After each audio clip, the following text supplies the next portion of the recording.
For the next 1,000 days, I'll be surviving in the dangerous waters of Minecraft as different types of sea monsters. Growing from a tiny fish to massive monsters, I'll fight off all sorts of pirates, sea creatures, and even Neptune. Using all of my incredible powers, I'll try to overcome the terrors that lie in the depths of the ocean and conquer the 7 seas.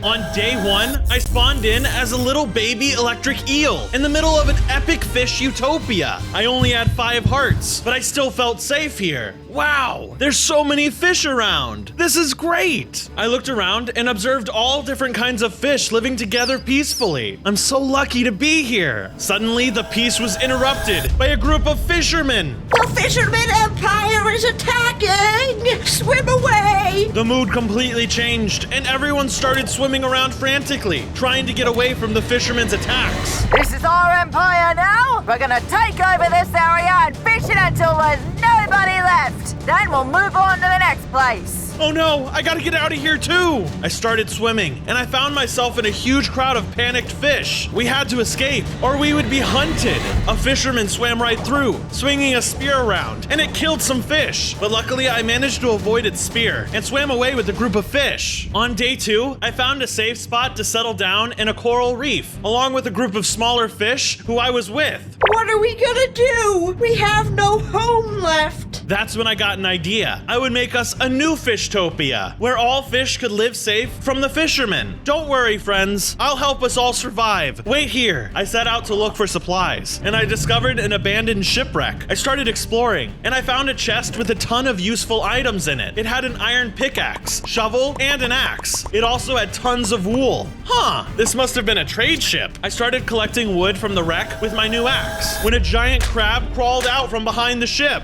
Arr, that's my home you're destroying, boy. Oh, sorry. Sorry ain't enough, you dirty scallywag. Get over here. The crab ran at me. I tried to use my electricity for the first time, but he was way too strong for me to deal any damage. I was just a baby. I swam away as fast as I could. Sorry. Luckily, I could swim much faster than him. He won't be getting away with this, eel.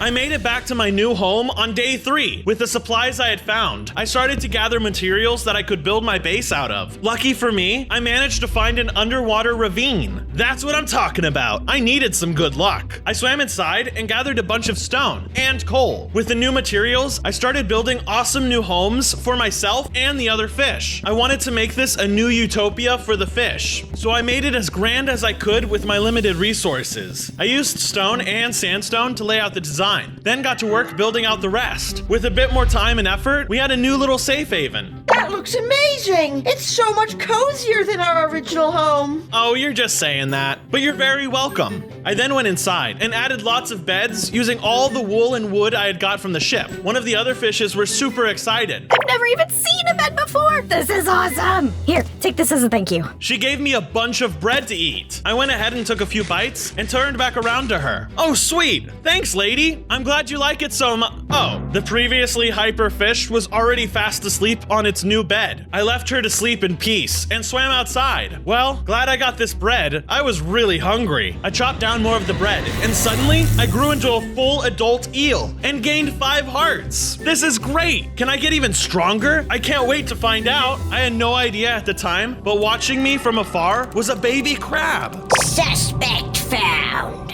The baby crab walked away without me even noticing. Meanwhile, I decided I wanted to head back to my hometown. If there's any survivors left, then I could bring them here where it's safe. Upon arrival, I saw that everything that was once Fishtopia was being taken over by the fishermen. I hid and watched carefully from a distance. This doesn't look good. While I was watching, a fisherman's guard snuck up behind me. What are you doing? I don't mean any trouble. Me neither, dude. I never wanted to be a part of the fishing empire. I mean, I did, but this attacking and taking over stuff, it's just wrong. The name's Dave, by the way. My name's Bronzo. Hey, maybe you can join me and fight against the Fisherman Empire. Come back to my base, and we can set up a place for you.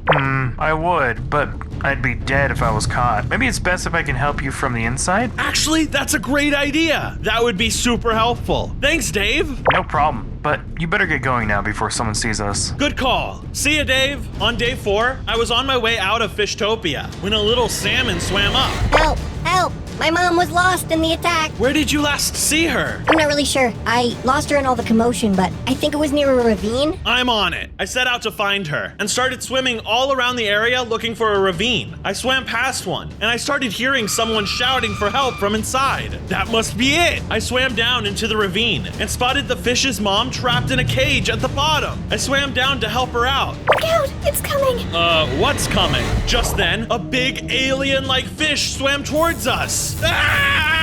I swam as fast as I could, and it chased after me. I was swimming around frantically, trying to stay away from it, when I spotted a big pile of gravel suspended in the air that was about to fall. I lured the creature underneath it and knocked the gravel loose. It fell down onto the creature, burying it in gravel, but I didn't know if it was dead or not. I quickly swam over to the mom and let her out. Let's get out of here, quick! On days 5 and 6, we were leaving the Great Fishtopia area when I spotted another fisherman patrolling around. Uh-oh, that's not Dave. Gotta hide, Mama Salmon. The fish's mom and I hid in some grass while the fisherman searched right around us, but it looked like we would get away home free until she sneezed.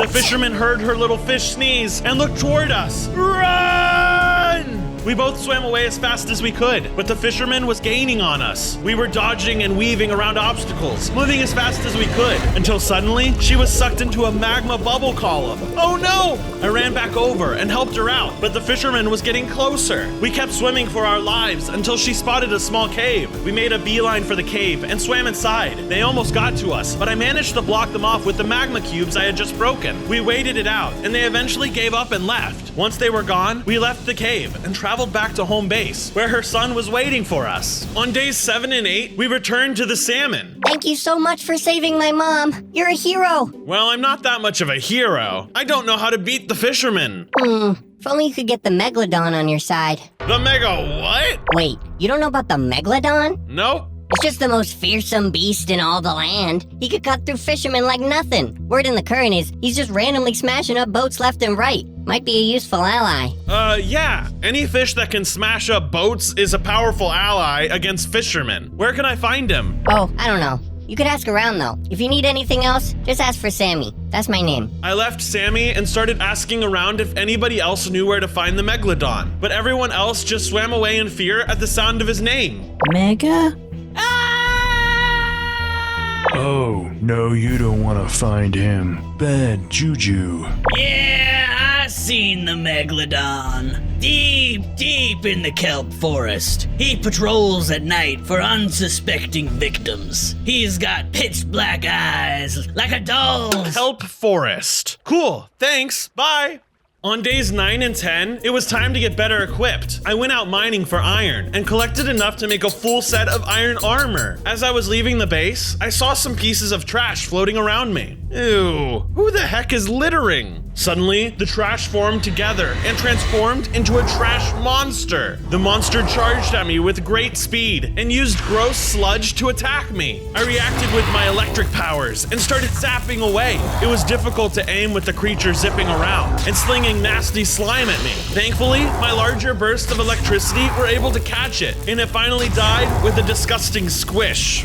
That was gross. Must have been the fisherman empire polluting the ocean. I gotta find the Megalodon soon, so I can stand a chance against them. I traveled through the ocean until I came to the edge of the kelp forest. I was looking into its depths when I spotted a little beacon of light sticking out of it. Whoa, that looks beautiful. I swam after it until out from behind the light came a huge anglerfish. Ah! I swam away as fast as I could. There was no way I could fight that thing. I dodged and weaved around rocks, but the anglerfish was still right on my tail. Eventually, I spotted some ruins that I could mostly fit inside and swam in after breaking a couple blocks. The anglerfish couldn't fit through.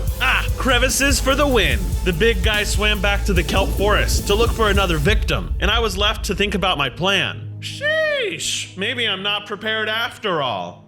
On days 11 through 13, it was time for some more building, but I didn't have the right materials. If I'm going to attract more allies to my base, I need to really make it pop. I know what'll make the base pop. Prismarine. Ooh, that's a great idea. Where can I get it? There's an ocean monument just a few miles that way. You could probably get some there. I guess it doesn't hurt to see. I'll be back in a bit. I set off in the direction Sammy told me and eventually came across the monument. Before I could ask, some guardians saw me and started attacking. Don't you dare grief our monument. Wait, this is a misunderstanding. The Guardians didn't seem to believe me and kept attacking. I had no choice but to fight back in defense. As we were fighting, I realized they were fish too and might be interested in joining our cause. Hang on! We can work this out, okay? This time they actually paused, and I explained the situation about the Fisherman Empire to them. Eventually, I was able to convince them. Well, all right, we'll join your cause. Here, take some more prismarine as a sign of good faith. Great, thank you. On days 14 through 17, I arrived back at the base with my prismarine haul and set to work creating something inspiring to fish everywhere. I started building spires onto all of the buildings, and adding more spired buildings expanded the city. This way, fish from miles around would see our city and know we are a grand force to be reckoned with. Just wait till the fishermen see this place. Just then, I heard some fishermen nearby. I hid so they wouldn't see me. They were checking out the spires, and they almost spotted me, but then they shrugged and continued on. The fishermen are already out scouting for more territory. Just when I thought I might be in the clear, the giant crab from earlier showed up. I told you I'd be back. He punched me with his big meaty claws, and I immediately blacked out. When I woke up, I was stuck in a cage, but I had no idea where I was. See, mate, I wasn't playing with ya. What do you want from me? I want me home back. My ship, the SS Maria. You destroyed her. I swear I didn't mean to. I thought it was abandoned. There's much bigger threats to your home than me. The Fisherman Empire is gonna destroy all our homes if we don't stop them. If you join me in taking down the Fisherman Empire, I will rebuild the SS Maria for you in all its glory. That could work, matey. That could work. I just need the help of you and all of your crab army. Deal.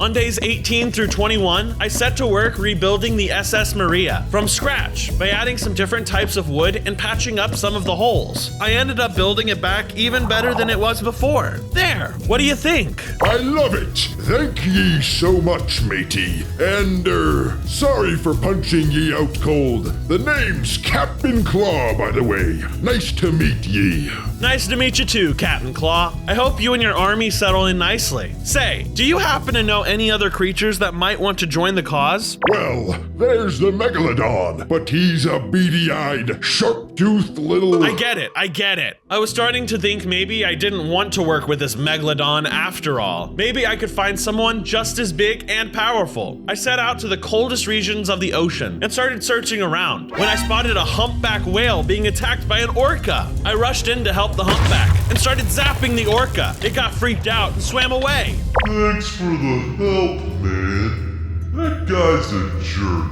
Anytime. Hey, you're a big guy. I think I could use your help. Sure, what is it? Need me to move a big rock or something? I'm trying to defeat the Fisherman Empire. Whoa, okay. I'm not really much of a fighter. I consider myself more of a defender. Okay, well, we could definitely use some extra defense around the city. You're welcome to live in New Fishtopia if you'd like. Awesome, thanks. On days 22 through 25, I returned to New Fishtopia with the humpback whale. I offered to build him a base, but he refused. Don't worry about me. I can build my own base here.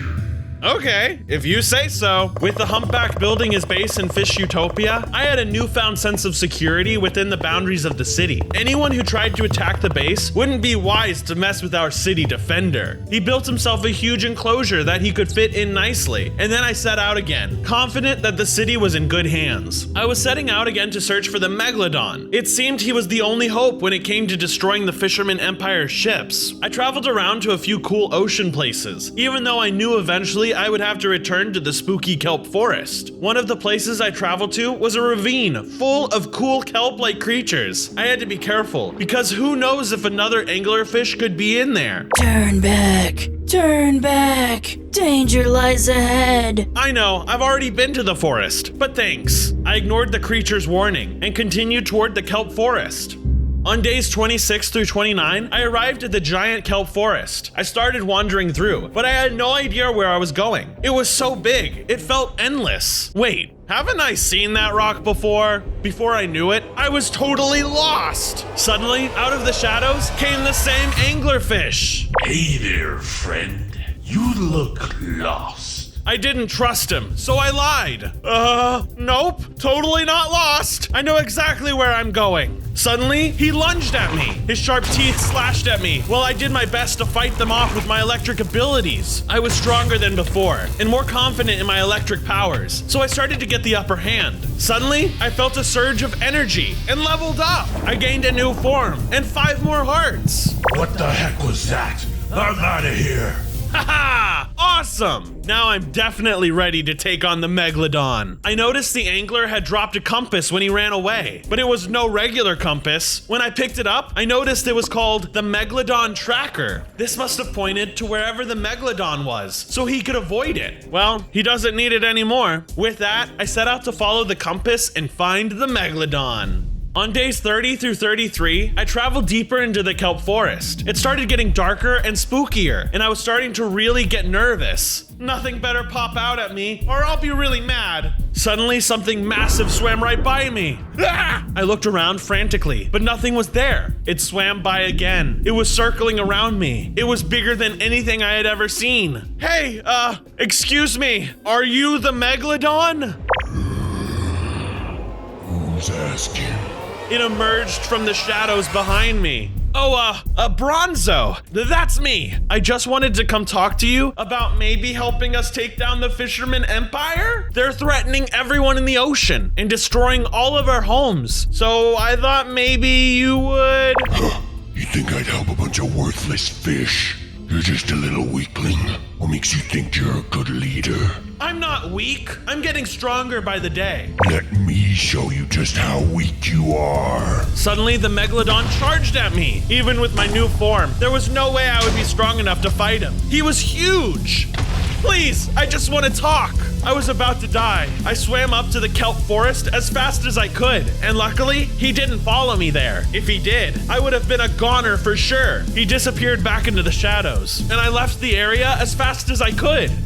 On days 34 through 36, I made it back to the base. I needed to become much stronger if I was gonna stand up to the Megalodon. Suddenly, I saw a fisherman approaching the base, and I immediately swam out to threaten him. Before he could attack, I set out a shockwave to stun him.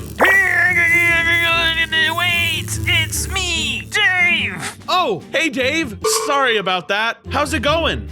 Not good. The Fisherman Empire is planning to deconstruct the entire ocean. What? Isn't Fishtopia enough? Nope, they just want more and more, and they'll be coming for new Fishtopia eventually. I need to prepare. You've got strong armor. What is it made of? Oh, this is titanium. You can only get it above the sea, but you could probably find some diamonds around here somewhere. Of course, diamonds. Actually, I think I know of a cave nearby with a ton of diamonds. Follow me. Awesome, let's go. On days 37 through 39, we were searching for the Cave of Diamonds, and Dave stopped next to a sunken ship.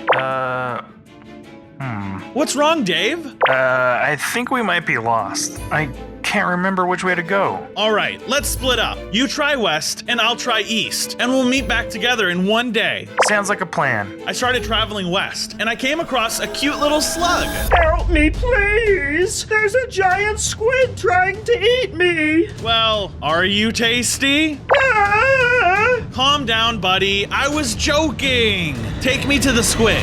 The slug took me to the giant squid, and it immediately attacked me. I fought it off, and it was super tough. It had some kind of powerful laser. Squids aren't supposed to have lasers. I don't know if I can do this. Come on, you got this! Go, Bronzo! I gave it my all, and I was able to muster up enough strength to kill the squid. Ha! I did it! Thank you, thank you, thank you! I hesitated there, thinking the slug might have something to repay me with.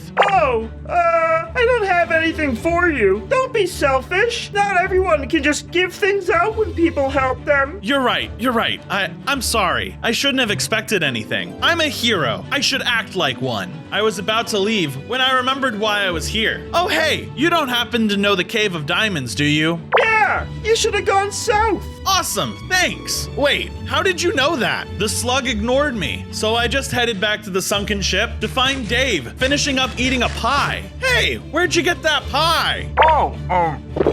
A seagull gave it to me for helping defend him from an orca.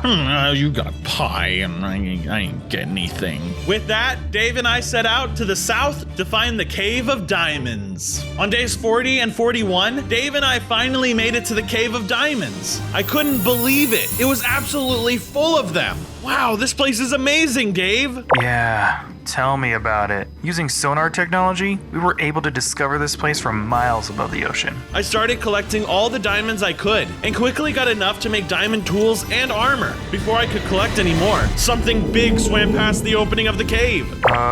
What was that? I looked around, but there was nothing but empty, quiet ocean. Suddenly, a giant shark came straight out of the darkness. Luckily, we were both able to dodge it, and then we were ready to take it down together. We fought as hard as we could against the giant creature. Dave used his trident, while I fought with all of my electric powers. The thing was super strong and had ice powers that were able to block attacks. But the two of us together were a good match for it. Over time, we started to get the upper hand, and eventually we were able to take it out. Whew. Humans totally don't belong in the ocean. Yeah, tell me about it. I gotta get going before the Empire notices I'm gone. Later, Bronzo. All right, later, Dave. Oh, wait, one more thing. If you're trying to get stronger, look for the mantis shrimp. Apparently, one punch from one of those guys and you'll be out cold for days. Maybe the mantis shrimp can teach me to get a stronger punch. Do you think you could help me find them? Dave agreed to show me the way, and with that, we headed off to find the mantis shrimp. From days 42 to 43, I returned to the shipwreck from earlier, with Dave by my side. I think it's east? Isn't that the way to the seagulls? And the mantis shrimp. Okay, I think I can take it from here, Dave. Thanks a ton. Yeah, I should get going before Captain Ava gets suspicious that I've been gone for so long. Speaking of the Sea Devil, she's so mysterious. What's she like? And why is she even doing all this? Okay, I'll tell you, but I have to make this quick. I was hired to collect all the fish and kill them. There's a rumor that Captain Ava had her parents eaten by a kraken. What? How? One day, her parents took her to the beach when she was just a child. Stay here, Ava. Mommy and Daddy are going to research the waters, okay? Her parents were marine biologists. They loved the ocean and all of its life it had to offer, but always knew it could be dangerous. As her parents studied the waters, a kraken swam up and devoured them whole. Ava saw it all.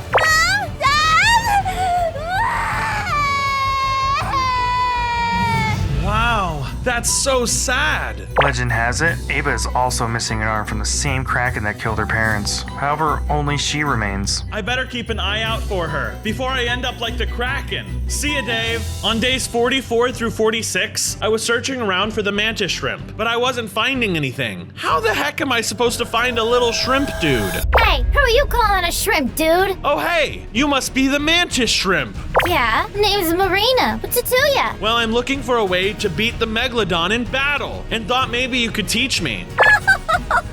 Oh, that's funny.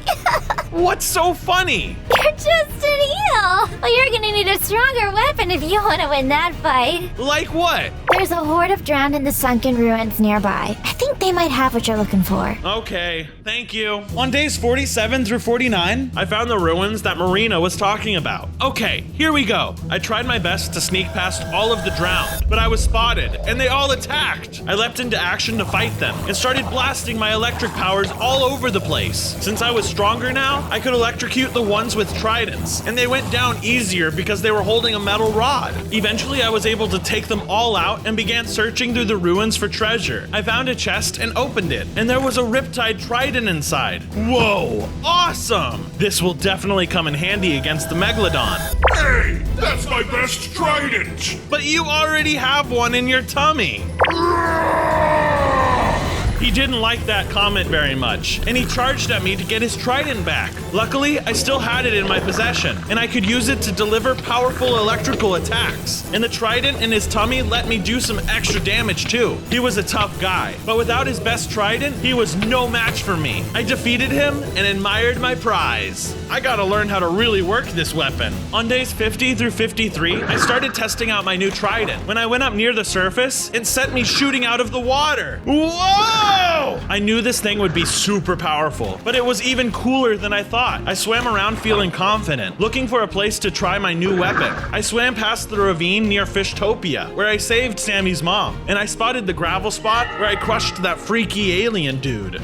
What a loser. I'm much tougher now. Just then, the creature burst out of the gravel. I fought back, but he was still super strong. He started hitting me really hard, and I was worried I wasn't going to make it. There was no gravel to dump on him this time. Luckily, I mustered up my strength and used all of the tools in my arsenal, including the trident. I was able to overpower him and defeat him. Haha! I did it! This thing is awesome! That was when I noticed the creature had dropped some kind of amulet too. He must have eaten it at some point. I picked it up and looked at it. Huh, the Spider Fang amulet. I put it on and it gave me a 25% chance to poison my enemies when I hit them. Awesome! Now I'm a poisonous eel too. I felt confident with my fighting skills and ready to take on the Megalodon. I swam to the kelp forest and called out the ferocious beast. Hey, weak and tiny fish, come out! The Meg swam out of the darkness at full speed. I dodged him with my trident just in the nick of time. I see you learned how to avoid hits, eel. Yeah, and I will be winning this time.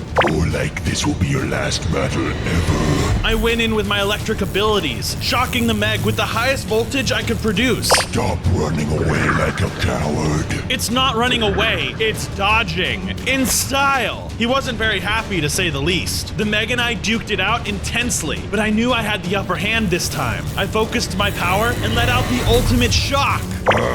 Mercy, mercy. Haha! I won! Yes, you bested me. I give my respect to you. Well, good, because I really need your help. The entire ocean life needs your help. Tell me, and I'll give you my all. The Fisherman Empire has run rampant. We're destroying all of our natural habitats and taking out resources, killing our own. I need you to destroy their ships. You're the only one who can. I'll do it. My name's Rex, by the way, but everyone calls me Rex. Isn't that the same thing? Well, Rex is with a W because they wreck things. Oh, okay. Well, come back to my base. You can rest there. On days 58 through 61, I returned to my base with Rex, and everyone was very frightened of him. As we swam through, all of the fish ran and hid. Guys, relax. He's with us now. Yeah, I'm with you.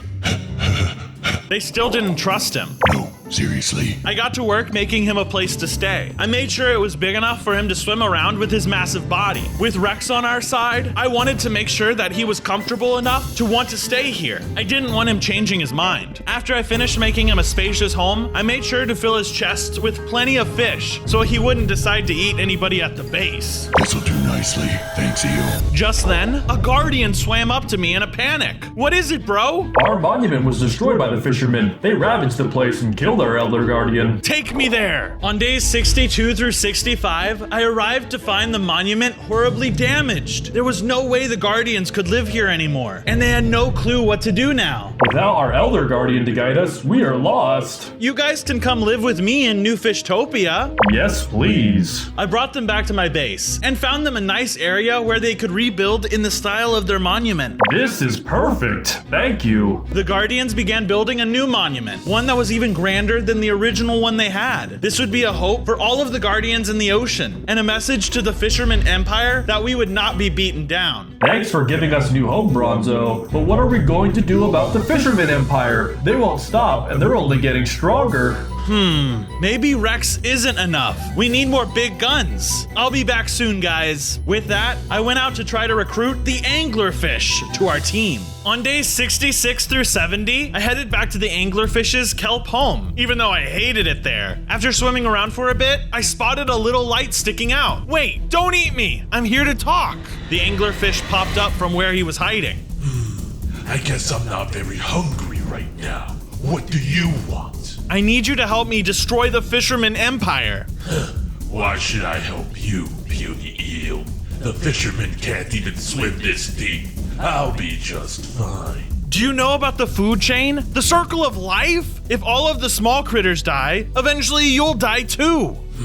I suppose that makes sense. What am I good for, though? I don't belong in shallow water. Darkness is where I thrive. Well, maybe you can show your face. No offense, but your face alone might haunt them for years to come. I like you. You tell it how it is. I'll scare the fish out of them, and maybe even take a bite. There you go. With that, I led the anglerfish back to my base.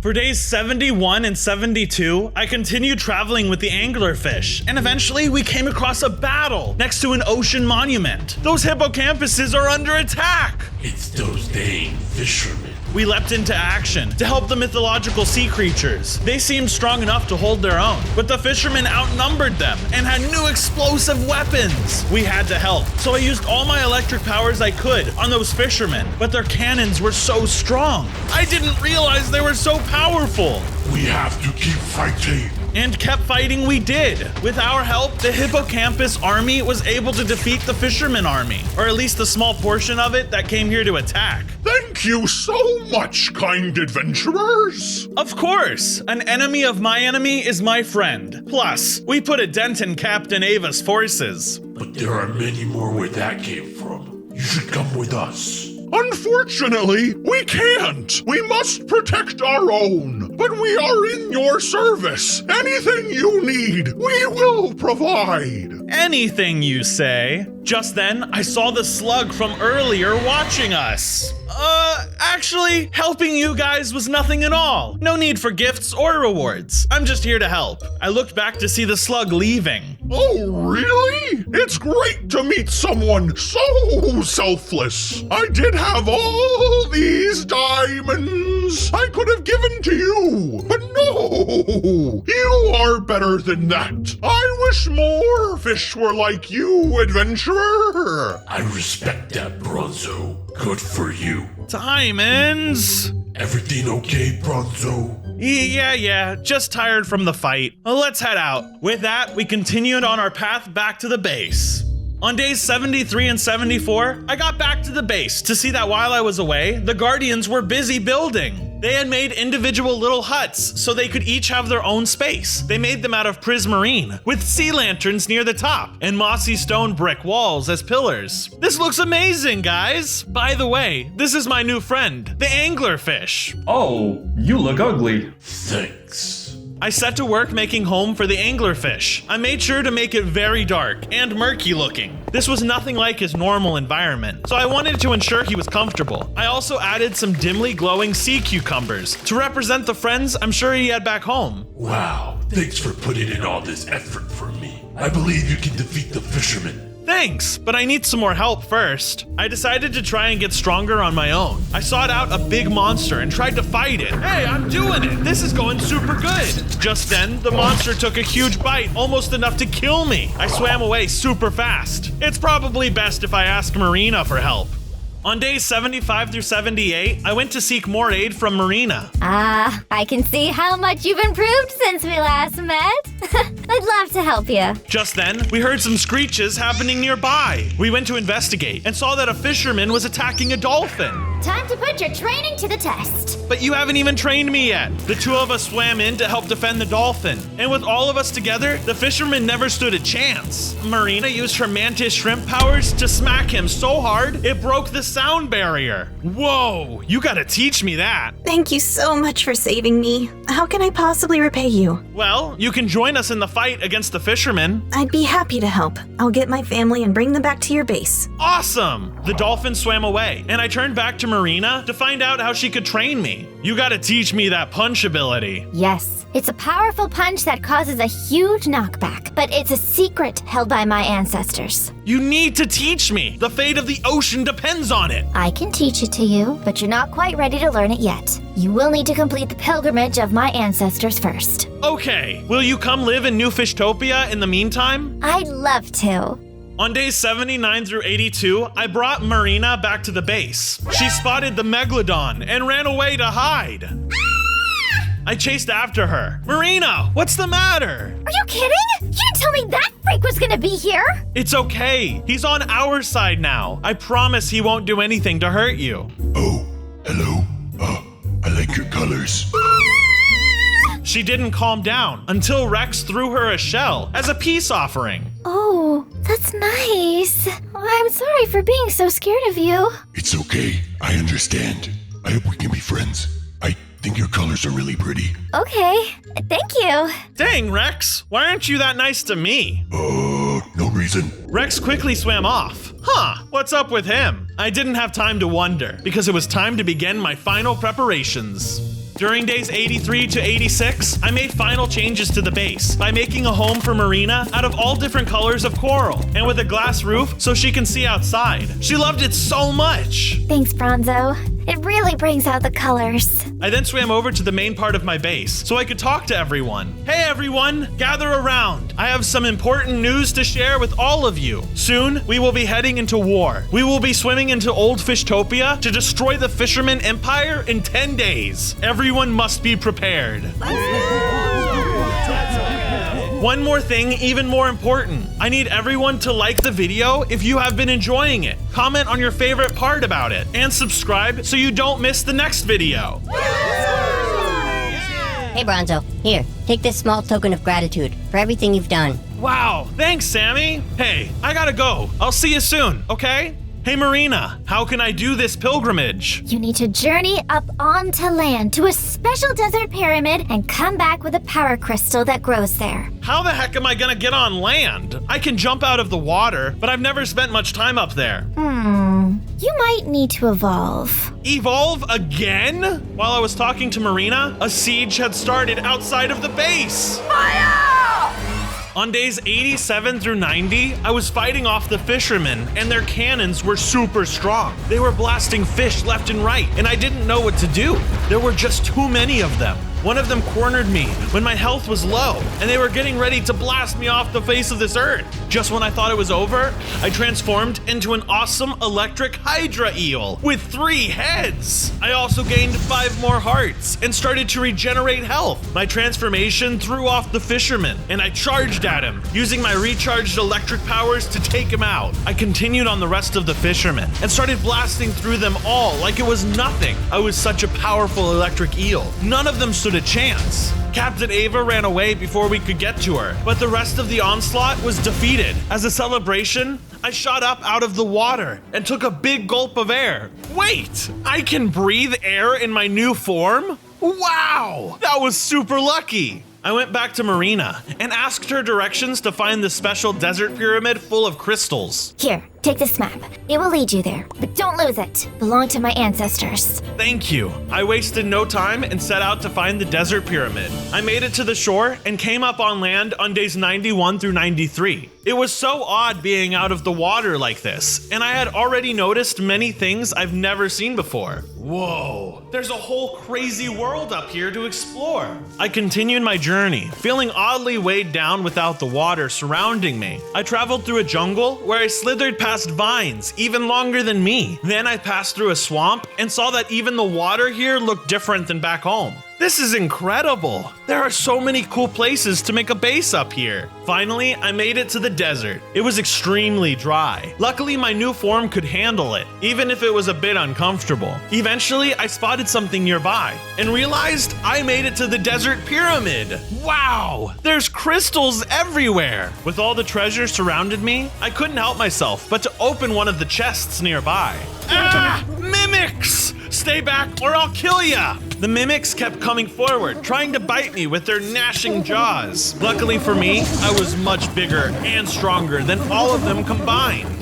Yes, I did it! I defeated all of them. Man, I really miss the water. I collected the crystals and headed back to my home. On days 94 through 96, I journeyed back and brought the crystals to Marina. Okay, give him here. Hold still. Whoa! You mantis shrimp got some crazy rituals. I felt a surge of power, and my sword turned into an electric sword. Wow, I feel so powerful. I gotta try out this new weapon on some drowned. I traveled some and found the drowned. Hey, underwater dead freaks, get a taste of this electric sword. With the sheer amount of strength packed in every hit, I defeated them pretty easily. I made my way back to Marina. Wow, that was amazing. Thanks for everything. No problem, Bronzo. Now I'm ready to take on the Fisherman Empire. Use your power wisely. I will. On days 97 and 98, I gathered together a group of my toughest team members to all storm Old Fishtopia together. I started by getting them all suited up and armored with proper weaponry. Who's ready to roll? I'm ready to wreck stuff. That's the spirit. I've already made a speech for everyone, but this one is just for you guys. Ladies and gentlemen, you are about to stand up to fishermen in a way that no fish has done before. Except maybe you, Rex. We are standing up for the fish of the ocean, not because we want to, but because we need to do what is right for the creatures of our world. Protecting the ocean is a noble thing, and if more people cared about it, there might still be more coral reefs. And also, like I said before, please make sure you like, subscribe, and comment on the video. Already done, bro. I don't actually know what any of that means. Don't worry about it. I'll show you later. Let's go! With that, we all set out to storm Old Fishtopia. On day 99, we were storming the city. Charge! There were fishermen all over the place, and they were blasting us with their cannons. The anglerfish got to fight right away, while Rex charged at some fishermen nearby. He started using his explosions and powerful bite against their cannons. I helped him fight for a bit, but then swam through the chaos with one target in mind, their leader, Captain Ava. I arrived at the center of the city, where a dome had been placed over it, preventing anyone from getting inside. I tried to use my pickaxe on the gate, but it was no use. I couldn't get through. It was like the whole gate was made out of bedrock. Two powerful robots in diving suits with cannons came out to defend the dome. I charged in to fight them, but they were seemingly invincible. I couldn't do any damage to them, and I had no idea how I was going to get through. I thought all hope was lost, when suddenly they both turned off and floated to the ocean floor. What the? I looked up to see Dave standing inside the gate. Dave! He waved at me and then opened the gate. I swam inside the dome as fast as I could. Finally, it was day 100. I entered Captain Ava's inner sanctum at the center of Old Fishtopia. She was floating there in a submarine, waiting for me. Well, well, well. It's so nice to finally meet you face to face. I've heard so much about you, little eel. I'm not so little anymore. I don't know much about you. You're just another evil fisherman to me. Well, you should know about me, because I've got a reputation. My nickname is Eel Ripper. Gulp. She shot at me first, but I mustered up my courage and charged in to fight her back. Her powers were strong, and her submarine really packed a punch. She fired deadly bullets at me that sent me flying back. Then she fired wither skeletons at me. I tried to dodge and noticed her shooting some strange orbs around herself. I decided to use my trident to zip past them, but they exploded. That was definitely a mistake. They were like small ocean mines. For a moment, I thought she might overpower me with her machine until I started really doing some damage to it with my electric powers. Eventually, her submarine disappeared and she was injured in the explosion. You fool!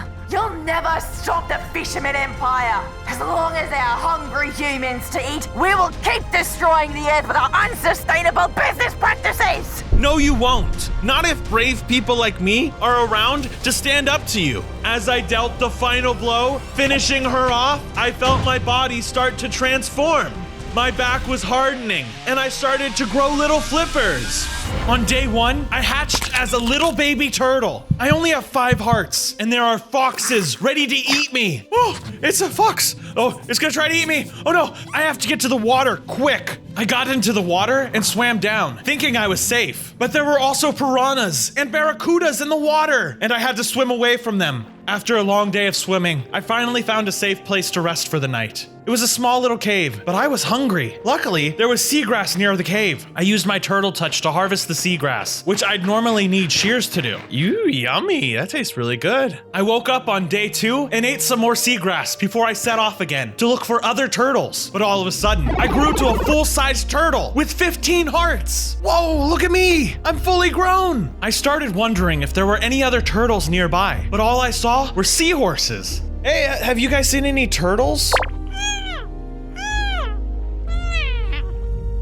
The seahorses didn't know where my family went. They don't know much about tracking, so I went ahead and just started swimming straight. If the other turtles were here, then they must be close by. I found an island not far, and so I started collecting wood to make some tools. But there was only one tree, so I had to be careful about not wasting materials. But I got some saplings from the leaves and planted a few more trees. It was time to call it a night, so I crafted some sandstone and made a little sandcastle to sleep in for the night.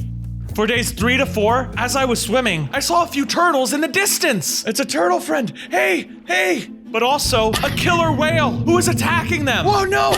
No! I have to save them! But it was too late. The orca killed them, and I had to hide before he saw me too. When I was hiding, some octopi appeared. They were also hiding from the orca. Oh, hi, Mr. Other Octopus. Well, I think someone should do something about that. Yes! Yes, I will. I can defeat it. Eventually, you'll just have to watch to the end of the video to see it. Please do, because only 4.1% of my viewers are actually subscribed. I wanted to help free this sea from the killer whale, but I needed a base of operations to do that. So I started expanding my sandcastle on the island for my land base, and I cleared out an area underwater for when I start my sea base. I didn't want to be caught defenseless again, so I swam around the island, collecting stone to make a stone axe, pickaxe, and sword. I also made a shovel to make it easier to dig sand. I thought about planting a seagrass farm, but it's literally everywhere. Once it was all done, I named the island. This place will be called Cowabunga Island, because it's a righteous place. At night, some zombies and skeletons spawned on my island, so I fought them off. Ow! Oh, these guys are tough. But can you fight me in water? Huh? Wait, you can still shoot me down here. Leave me alone! You can barely attack me in the water anyway. Take that! Yes! Soon, I need to find some coal and make some torches for this place. After all that fighting, I needed to rest, so I went to sleep in my sandcastle, but I was still sad about what happened to my family and how I needed to kill that killer whale for what he did. On day 5, I saw drowned swimming around my base, and the octopi looked terrified. I had to help. Stop scaring my friends and get out of my base. I killed all of them, but it's hard to hit things in the water. I needed to get better at fighting. After fighting the drowned, I saw where they came from. There was a sunken ship not far from my island, so I swam over to check it out. I saw some loot and a treasure map. I had to follow it. Nah, I'm good. I don't need the suspicious stew. When I swam out of the ship, I saw something watching me. It was a dolphin, all by herself. I tried to say hello, but she just swam away. Oh, she's so scared, poor little thing. Bye. The dolphin was too fast for me to chase, and I really wanted to find the treasure, so I left the dolphin and went my own way. But while I was swimming, the curious dolphin followed me. Wait, why is there someone following me? It's the dolphin. Pretend like I didn't see her. I found the treasure's location, and I started digging. I found some cooked salmon, a few gold ingots, a few iron ingots, and the heart of the sea. I was so lucky. I spotted the dolphin watching me, so I showed her the heart of the sea I just got. I want you to see what I got. Here, take a look. Wait, no, wait, hey, come back here. I tried chasing her for it, but I couldn't keep up. I decided to cut my losses and head home. It was getting late anyway. I made it back to the base on day 6 through 8 and decided I need to upgrade my weapons and tools, as well as make some armor. I collected iron and coal so that I could melt the iron and make the armor and tools. I also needed the coal for some torches to keep mods away from my base. I made a few furnaces to melt the iron and started making the iron armor, sword, and pickaxe. I also placed down a few of the torches around the base. Now, no more mobs will spawn there. I wanted to show the octopi all my new iron stuff, but I found the dolphin trying to eat them. I had to stop her. Hey, no, those are my friends. I hit the dolphin, and she got so scared. I felt really bad. No, I'm sorry, I didn't want to hurt you, but I had to protect my octopus friend wherever they went. I know how you feel. I still have some salmon from earlier. Here, take this. Take all of it. I don't need it. I'm a vegetarian. She gave me back the heart of the sea, and I felt like this was the start of a new friendship. Hey, you got a name? That's okay. How about I call you Flipper? I wanted to make a room for my new friend Flipper, so I made it inside of the island and made a tunnel with glass on the outside, kind of looking like an aquarium. Now she was close to me, so if anything bad happened, she could warn me. Flipper also told me that I should make a bed for my room in the sandcastle and that I need wool. So I made some shears and found some sheep on some land not too far away. You mind if I take some of your wool? Oh, okay. I then made a bed, and it was so comfortable that I slept all of day 9. While I was sleeping, I dreamt I was visited by a mutant turtle. Stay out of my way, you cutie turtle, unless you want to be separated from that shell of yours. I woke up from that nightmare, worried for my safety, but at least now I know there are definitely more turtles out there, and different types of turtles. For days 10 and 11, I was determined to find more turtles and have them come live with me. I told Flipper about my goals, and she had some great news. You do? Show me! Flipper was so fast, I thought I was going to lose her, but she came back and gave me Dolphin Grace, which made me swim super fast. Whee!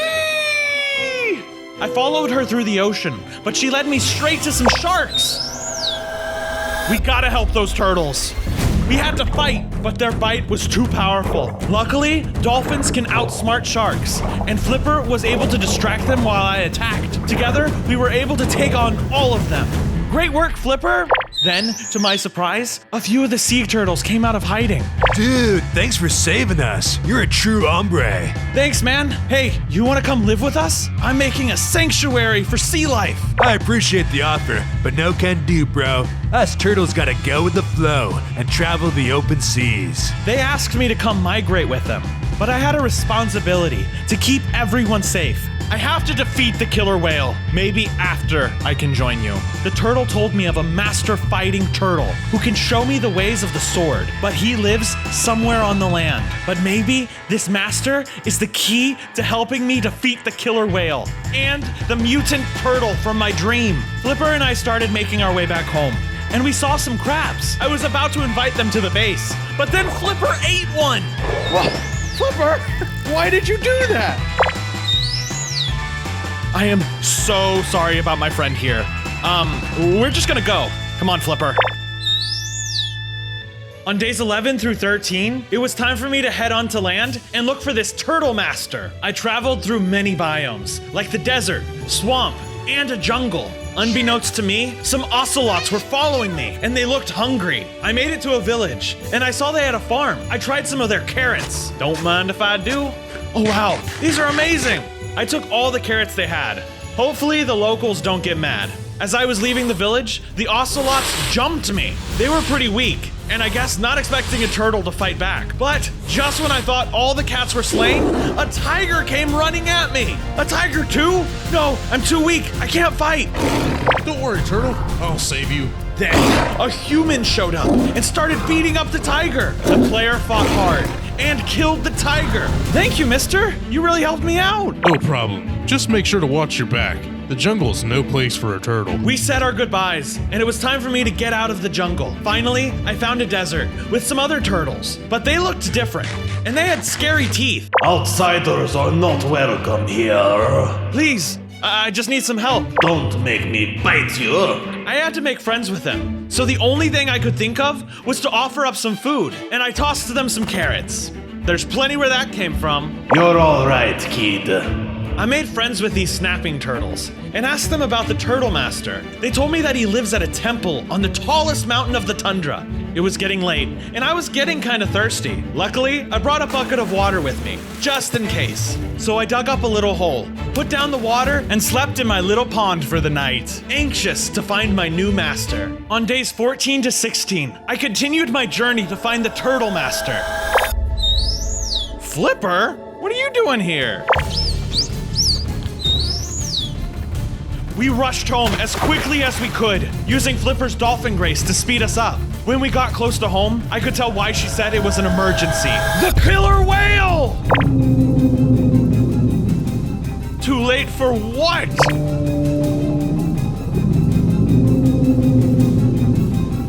I couldn't believe it. The killer whale just ate more turtles, and I was too late to stop him. No, these must be their shells. These were my brothers and sisters. I'm so sorry. You're right. I'll take their shells home, and I'll use them for something incredible. You'll see. When we arrived home, I saw that Flipper had made a lot of new fish friends. Wow, it looks so lively around here. But isn't it kind of weird having fish around here if you eat them? Are we allowed to say that? I built a new underwater aquarium for the fish to live in. I made some more glass and decorated it with coral, sea pickles, kelp, and seagrass. I was able to mine the coral because as a turtle, I naturally have silk touch. I also expanded my above ground base, connecting it to the underwater section with a tunnel. On days 17 through 20, I decided to honor my fallen turtle siblings with a turtle statue. But I would need a lot more wool for that, so I decided to bring some sheep over to my base. I built a boat and put them inside it to make sure they stayed safe and dry. I built a few small bungalows for them to live in too. So I built you guys some pretty sweet houses. I'm gonna take your wool now, okay? I went to the desert nearby and gathered some cactus, and then I smelted them into dark green dye and dyed the sheep wool. This statue is going to be incredible. The fallen turtles will be remembered forever. For days 21 to 24, I knew I needed to continue my journey to find the Turtle Master. So I left Flipper behind in the water and found the mountain in the tundra. When night came, I had to fight some husks and some skeletons. Haha! Die! You don't scare me. I was able to kill them, but Dawn brought an even tougher opponent. It's an alligator. Ah, oh my gosh, what is it doing to me? The gator's attack was too strong, even for my tough shell. I had to flee for my life. Gotta get out of there. Wow, that was a close one. Finally, I reached the Turtle Master's temple. I'm almost there. Okay. Hello, Turtle Master? An intruder? You won't get the best of me. Whoa, hey, I'm just here to learn. The Turtle Master was so strong, I could hardly do any damage at all. Eventually, he figured out I wasn't a threat and stopped fighting me. Stop it. Truce. So you want to learn, hatchling? Well, let's begin your training. On days 25 through 28, I trained with the Turtle Master, though sometimes I wasn't sure how much I was learning. Lights on, lights off. What does this have to do with Kung Fu? I'm a turtle, I can only go so fast. After this one, we could go for some pizza. Pizza? That's not gonna help me. That's gonna make my heart burn. Eventually, we started doing some real training, like parkour. Okay, that was an easy one. All right, woo, I did it, okay. No! Ow. After a while, I could feel myself getting stronger. Oh, I did it. Gotta make my master proud. Yes, and one more. Yeah, I did it. I did it, Master! Then the Turtle Master gave me a present and a challenge. What's this? Potion of the Turtle Master? You'll need it for your most difficult task yet. You must defeat the Kung Fu Panda. He told me where I could find this panda, and I set off. Oh, there he is. Look at him. He's just meditating. Menacingly. Once I found him, I used the potion of the Turtle Master. Whoa, I have slowness and resistance now? Cool. The panda moved fast, but my attacks were stronger, thanks to my training. Okay, take it. No, ow! Whoa! Ow, he's powerful. Take that! Yes! With that, I left to return to the Turtle Master.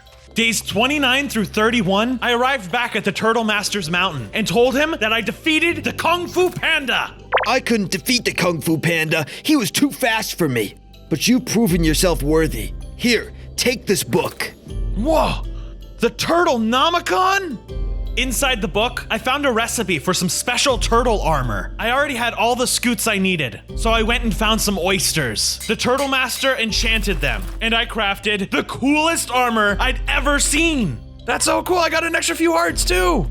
Wow, this is amazing. Thank you. You're welcome, hatchling. Now go home and conquer your enemies. You're a very special turtle indeed. Okay, I will. On my way back home, I ran into that alligator again. You're not going to get away with it this time.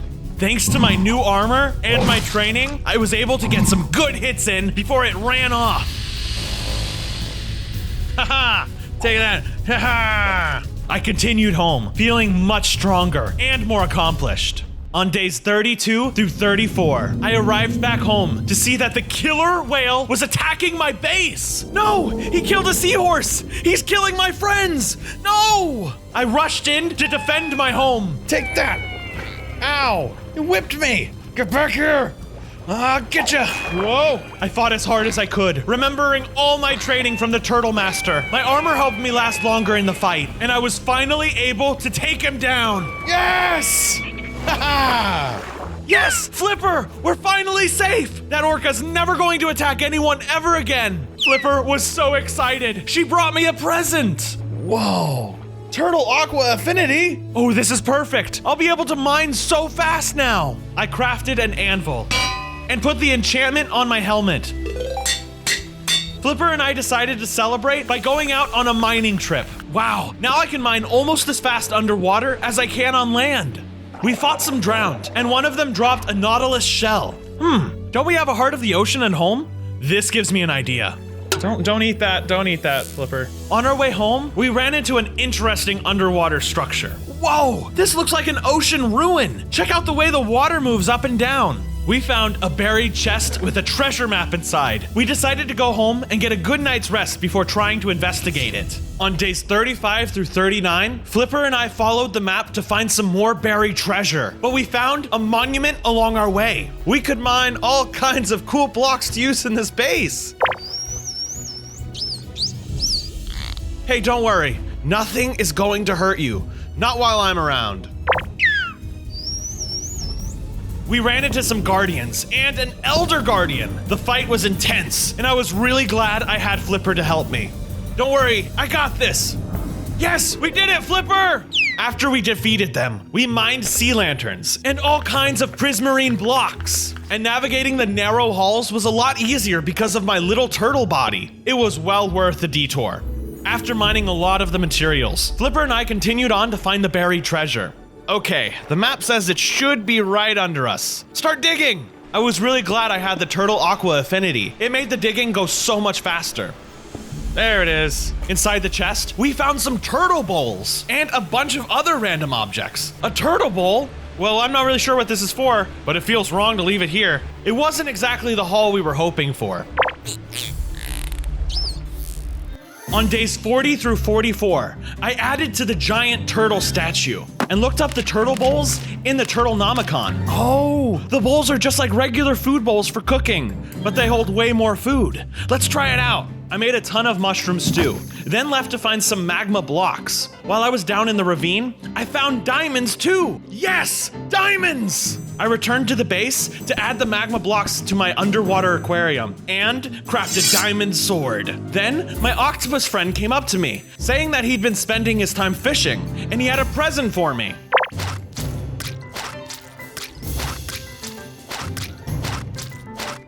Oh my gosh, thank you! I know just what to do with these. I took the Nautilus and the Hearts of the Sea and made a conduit. I placed it inside the aquarium, so now everyone would be safe even when I'm not around. Now with some of the pressure of keeping everyone safe off of my fin, I was due for a long night's rest. For days 45 through 48, I woke up and couldn't find Flipper anywhere. Flipper, where are you, girl? The mimic octopus told me that a few strange-looking turtles with red lava-like shells came last night and took Flipper. What? I have to go save her! I set off to look for Flipper. I went to the snapping turtles to see if they may know where these red turtles live. The magmatic turtles once lived in the nether, but they were banished with their leader and now live around the magma pits. Do you know of any magma pits nearby? Just past the tundra to the west, you will find their magma pit hideaway. I wondered who this leader might be. Was it the mutant turtle from my dream? I had to hurry to get to the tundra, but just when I was about to leave the desert, I ran into the alligator again. I'm in no mood. This time, you die! The alligator had no idea how determined I was and how strong my diamond sword was. It didn't even stand a chance against me. Once I killed it, it dropped a deep blue charm. Wait, what is this? I picked it up and discovered it gave me a speed boost while underwater and in rain. On days 49 to 52, I traveled through the tundra. I was ready to find this lava pool and save Flipper. But I ran into some seals who needed my help. They told me that a snow leopard has been stealing their babies, and they needed me to slay it. I'm sorry, I don't have time. You're right, that is what I do. I'll help. They told me where the snow leopard lives, in a large cave near the ocean. I entered the cave, and there was the snow leopard sleeping. I go in for the attack, but the snow leopard got scared and ran away. She explained she was taking the baby seals to be her friends. I told her that friends don't abduct friends and that you need to let these seals go home to their families. She agreed to let them out, but hopes they will still be her friends. As I was leaving the snow leopard's cave, I was greeted by my worst nightmare, the mutant turtle. At last we meet, Bronzo. I have heard a lot about you. The mutant turtle explains to me that he stole Flipper in order to get my attention. He wants me to join him and rule the world together. No, I'll never join you. The fight was not easy. The mutant turtle was strong and packed a huge punch. As I was about to lose all my health, the mutant stopped. You have so much potential. I could teach you so much, just like I did your old sensei. I was shocked by what I heard. Could this be true? Did the Turtle Master work for the mutant turtle? The mutant turtle left me in my confusion. I was so lost. All I could do was head home. For days 53 to 56, I needed to clear my head, so I went to the cave near my base and looked for diamonds. Whoa, that's a ton of diamonds! I found the diamonds and crafted the diamond pickaxe and axe. But I still couldn't get my mind off the mutant turtle. I needed to work more, so it was time to continue the statue. I needed to get different color green blocks. I wanted to make lime dye, so I went off to kill skeletons at night, so I could make white dye from their bones. I also fought creepers and got some gunpowder. This gives me an idea. I remembered reading in the Turtlenomicon about mine turtles, which are little turtle-themed bombs. So I crafted up a few and tested them on some zombies. Once the zombies stepped on the mine turtle, it exploded! These are awesome! At the end of the night, I went home and turned the bones I gathered into bone meal, crafted lime dye, and dyed wool to be lime green for the turtle statue. Days 57 through 60, I was visited by my old master. I had so many questions to ask, but he came with a warning. Do not join the mutant turtle. He is bad news bears. Why did you join him in the first place? I was young and power hungry, much like you. But soon, I saw the corruption, and I got out before it was too late. I asked him if he can help me get Flipper back, and he told me that he cannot help with that, but he did want to help me. I cannot join you in your journey, but I may have something that could help you. This heart will heal you, as well as decrease your hunger after you defeat a foe. Wow, this'll come in handy. He then needed a few oyster shells, which he used to create a shell of encapsulation. When you find Flipper, put her in this, and you'll be able to carry her anywhere. Kinda like a Pokeball. He then tells me that he will be leaving now. It's time for his retirement. You can't go. You still have so much to teach me. You have to ride your own wave and learn how to surf on your own. That doesn't even make sense. It will, dude. It will. My master put away his swords and headband and became a regular turtle and swam out to sea. I felt inspired, and it was time to go get Flipper. I traveled back through the desert and met some strange little creatures. What the heck are you?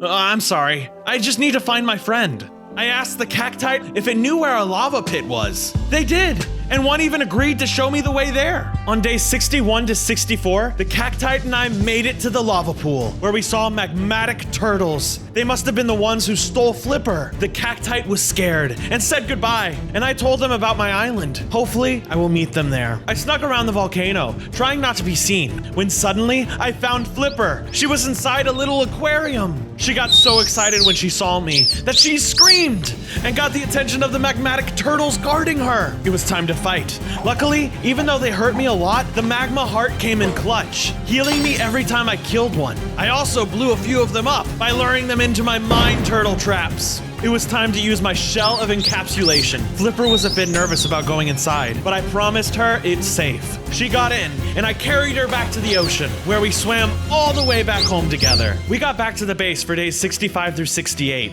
and I felt like it was time to update the base. I wanted to expand the top of the island to make room for different types of animals to live there. I made a little turtle-themed boat and used the boat to carry the animals to the island. I got kangaroos, walruses, llamas, raccoons, chickens, cows, pigs, and many other animals from all over. I was even able to get some of the seals and the cacti to move here. For days 69 through 73, as I was bringing a reindeer to the island, I noticed I was visited by my enemy, the mutant turtle. I forgot that he knew where I lived. Hello again, Bronzo. What are you doing here? He heard that I broke my friend out and was wondering if this meant I wouldn't be joining him in world domination. Of course I'm not joining you. You're a monster. Then you have chosen war. I was ready to fight, but the mutant turtle just taunted me. I don't believe in unfair fights. You are not ready to take me on. I'll be back once you have unlocked your full potential. The mutant turtle jumped into the ocean and swam away. I thought about chasing him, but he was right. I was not ready to fight him. I needed to get stronger, so Flipper and I left the base together, searching for new opponents. We found a couple whales and initiated a fight. How about you? We fought hard, but even after winning, I still didn't feel strong enough. On days 74 through 79, it was raining, and I realized that I had all the animals at my base, but no roofs over their heads. No, oh no. Okay, don't worry guys, I'll fix this, don't worry. I made a bunch of beach-themed huts for them to live in. Now, they can officially call this place home. It was also time I finished the statue, replacing the dark green with lime, and I used other green materials to really make it pop. This statue is probably the coolest one I've made yet. Once I was finished, Flipper came rushing up to me. What?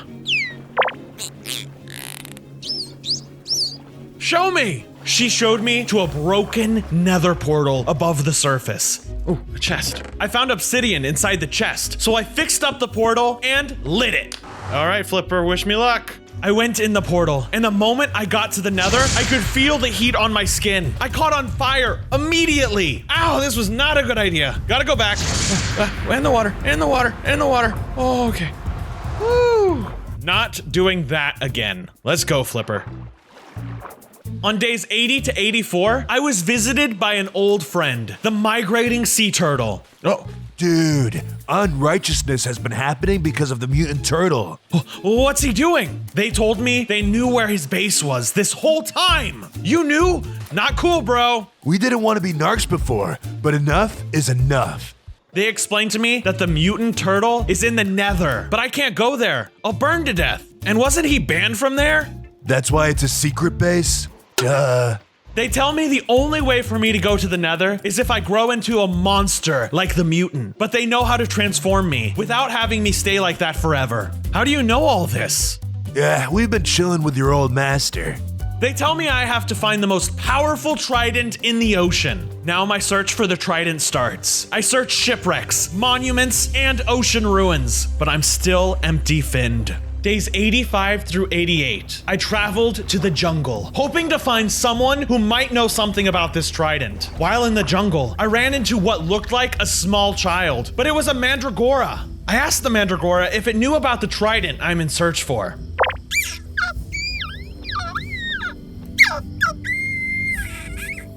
I admit that my heart is not true. I'm not worthy. My motive for the trident's power is not pure.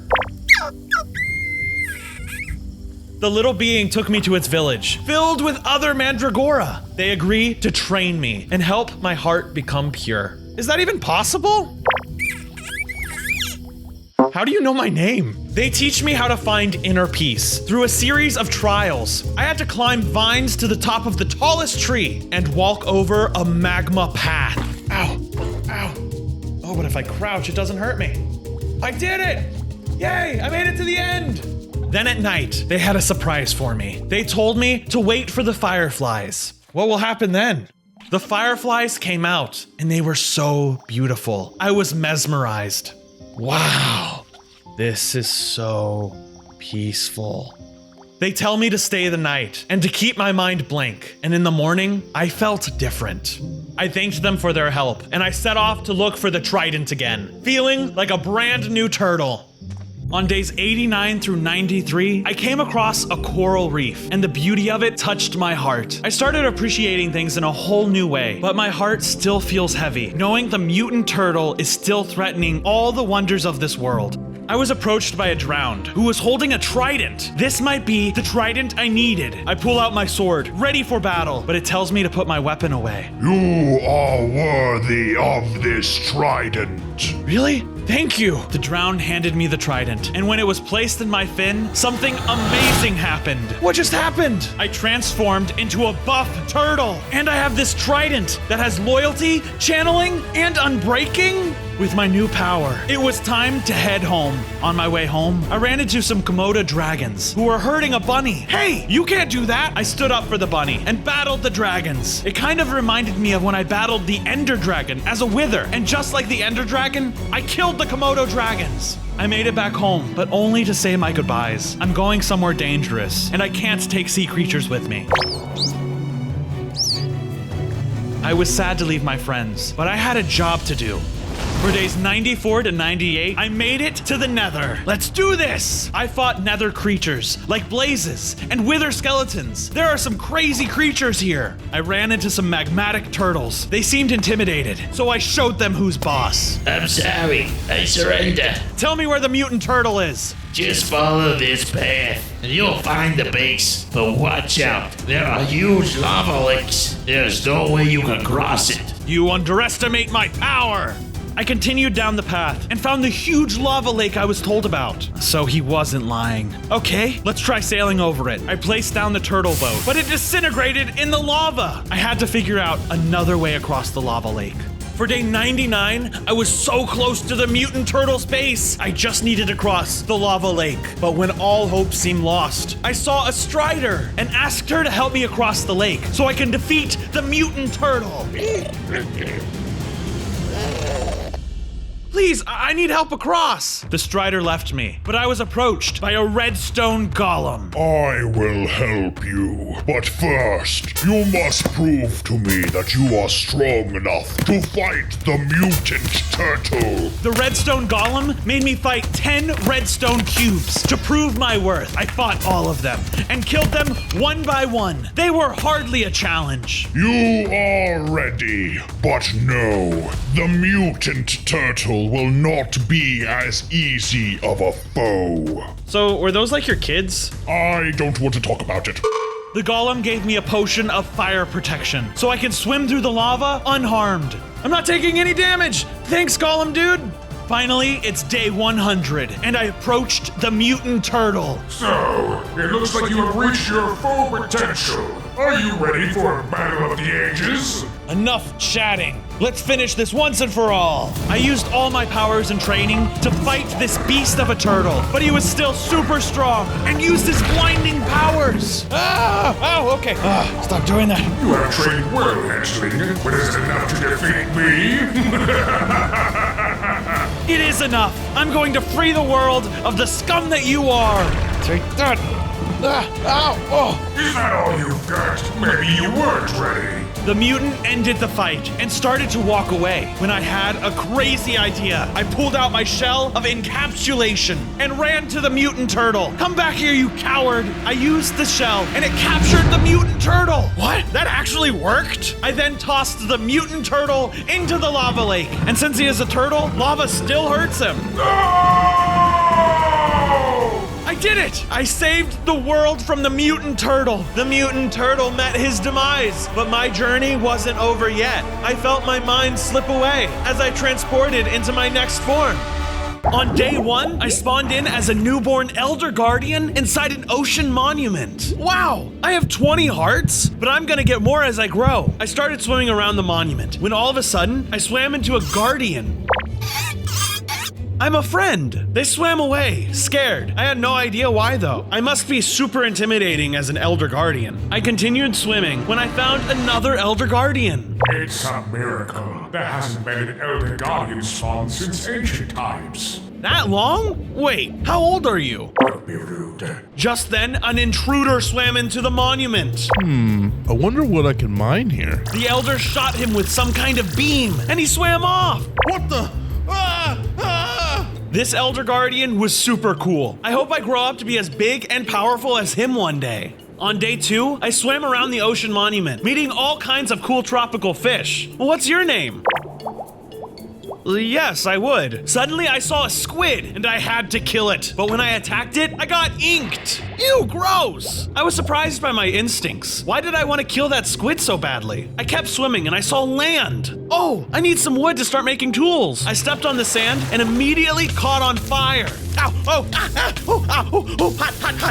Oh, guess I can't do that. I swam around until I found a shipwreck and got as much wood as I could. Luckily, as an Elder Guardian, I have aqua affinity, so mining doesn't take forever underwater. I also looted a chest with a treasure map, and it had iron, so I crafted an iron pickaxe and an axe to help with mining, but I didn't have enough for a sword. Guess a wooden sword will have to do for now. I was very curious about the map I found too. I gotta find the buried treasure. I also took the chest, since finding wood is not going to be easy if I can't leave the water. On day 3, I woke up to the monument being attacked by this giant floating head. The Elder Guardian tried using their laser and mining fatigue on the Nightwalker, but it was too late. They were able to kill my friend. No! I had to do something. I couldn't let this Nightwalker destroy my home. I approached it, but I realized I don't have my powers yet. I have no way of defending myself. You ought to stay out of my way. I'm on a mission to collect all the gold and sponges from every monument in this world.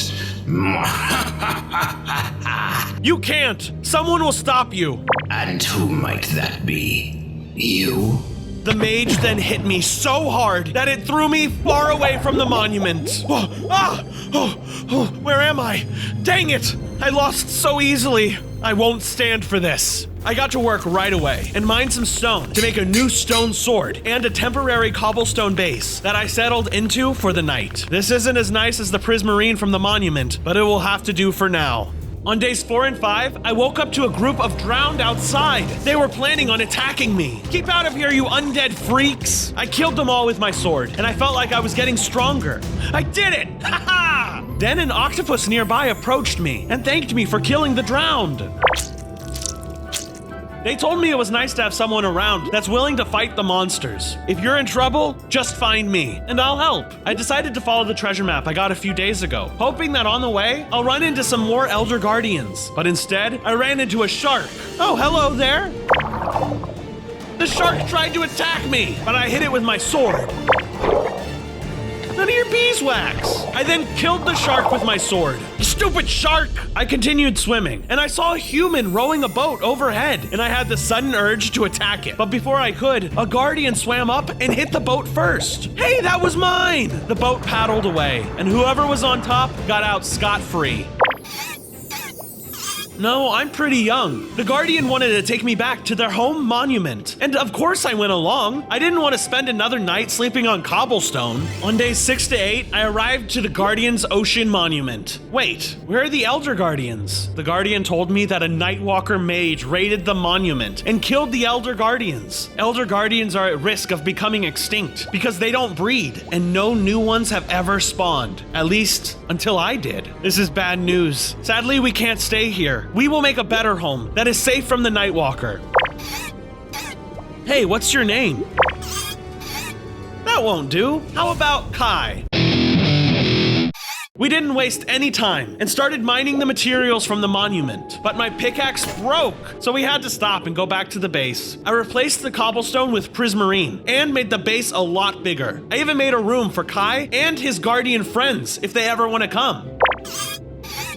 Awesome. Well, it's getting late. We should rest. On day 9, I had a dream that I was with the Nightwalker mage who destroyed my home. Why are you killing Elder Guardians? I desire all the treasures of the ocean, especially the riches of the ocean monuments. If Elder Guardians die trying to protect it, that is their own choice. You're going to make all the Elder Guardians extinct, and I'm not going to sit by and let that happen. My greed makes me powerful. You don't stand a chance against me. You are nothing compared to my might. Yes, I am. You'll see. I then woke up, and I knew there are more Elder Guardians still out there, and I'll be the one to protect them, no matter what the danger is. On days 10 through 13, I needed to focus on finding the buried treasure, so I took my map and started swimming through the open sea. And on the way, I ran into a sea turtle.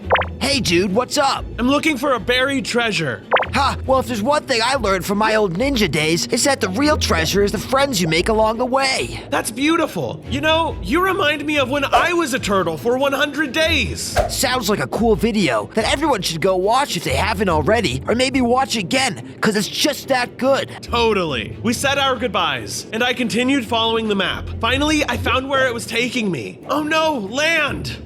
Guess I gotta dig. After chipping away at the island, I found the treasure chest, and it had 2 diamonds, gold, lots of iron, and the heart of the sea. This is so cool. Can't wait to make a conduit someday. It made me want to go out and look for more diamonds, but I had a lot of other things I needed to do first, like continue on my base. While I was heading back, I saw more squid, and my instincts took over. Die, you ink sacks! I don't know what came over me, but I killed them all. And to be honest, it was a lot of fun. I made it back to the base for days 14 to 16, and Kai had found some new guardian friends. Who are these guys?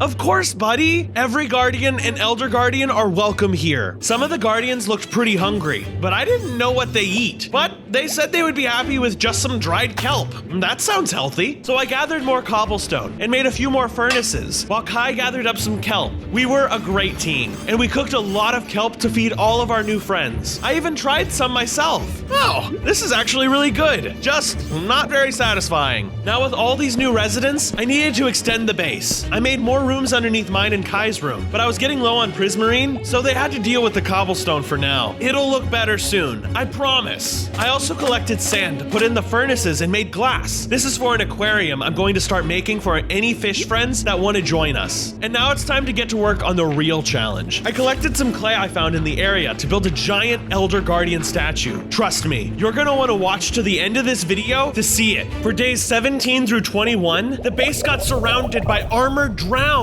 They're back, and they brought protection. No matter, I'll still kick their butts. I took down all those nautical zombies with ease, and it made me feel really good about what I was going to do next. It's time to go look for more Elder Guardians. I searched as much of the ocean as I could, looking for ocean monuments, but they were all destroyed, and no one was living there. I hope I'm not the last Elder Guardian. While I was traveling, I found a family of dolphins, and they looked really sad. What's wrong?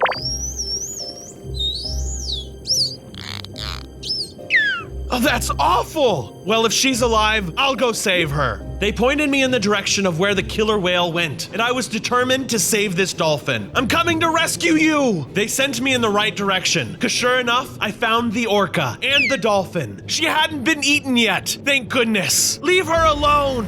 I battled the orca, and it had a nasty bite, but my skin was tough, and I was able to outmaneuver it, eventually slaying the killer whale. I took her back to her family, and they were so happy to see her.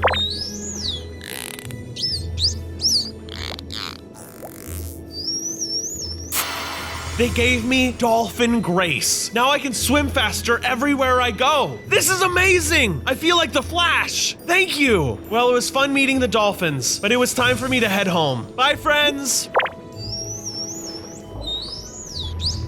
On days 22 to 24, I found another ocean monument, but this time it was under attack. Oh no, it's the Nightwalker Mage! This treasure is mine. I watched as it killed another Elder Guardian. All my courage washed away. I hid behind a rock so the mage couldn't see me. It started to swim up to where I was. It smells like Elder Guardian over here. Must be my imagination. I stayed as quiet as possible until the Nightwalker Mage finally left the area. Oh my gosh, it's gone. Okay, I need to check for survivors. I looked around the monument and there was no sign of life until a guardian popped out, but it did not look okay. It started sinking to the bottom of the ocean. Are you okay? No, let me help you. Let me help you. No, it's not too late. It was so weak. It didn't survive. The Guardian died before I could bring him to safety. I'm so sorry. I started thinking about Kai, and I needed to get back home. Who knows what has happened to him since I left, and I've been gone for too long. I gotta get home fast. On the way, I was bothered by some puffer fish who were looking for trouble. Looks like someone's lost. Don't mess with me. Oh yeah? Take this! The rude fish poisoned me. Ow, that really hurt. Whoa, it's woozy. What's going on? I'm getting out of here. Loser. Doesn't even know how to use his spikes. He was right. I still didn't have all my powers. I got away from the bullies, but I needed to get home and continue growing if I wanted to take on the Nightwalker Mage. First thing I'm gonna do is learn how to use my spikes. I got back home on day 25 through 28, and there was Kai, safe and sound. I saw the Nightwalker out there. He killed some guardians, and I couldn't stop him. I told Kai about how I wanted to learn how to use my spikes, and he said that you have to enchant your armor, and he knew how. I had a lot of extra iron, so I turned it into blocks and made the anvil. Here, take my chest plate. Kai then enchanted it with thorns. Now if I get attacked, my enemy will get hurt back. I have to test this out. I waited for night, and I found some drowned nearby, so I approached them, and I could tell my spikes were working now. Look at them take damage when they hurt me. Yes! Okay, now I gotta kill them. Now it was time to continue working on the base. So I sent all the guardians to go back to their old homes and grab as much prismarine as they could. I wanted this place to look like an ocean monument. Be careful though. Don't let the Nightwalker Mage see you.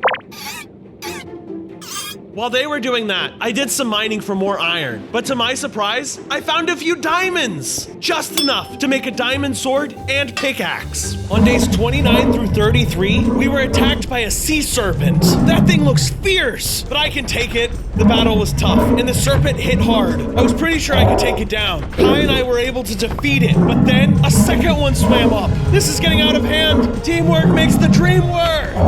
Take it out.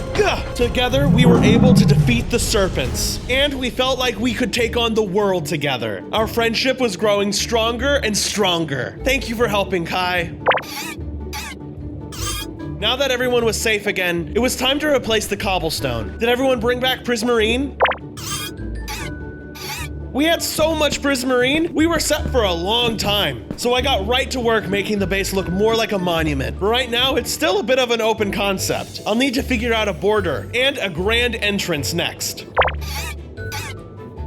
Thanks. Take care of it while I'm gone, okay? It was time I continued my search for more Elder Guardians. So I went back out to the big open ocean once more. Wow! What are those fish doing? I found some flying fish jumping out of the ocean, and I got a bit jealous, since I can't leave the water. But I still swam with them, until I found a small patch of land, with a mermaid! Look at this Elder Guardian, sad it can't come on land.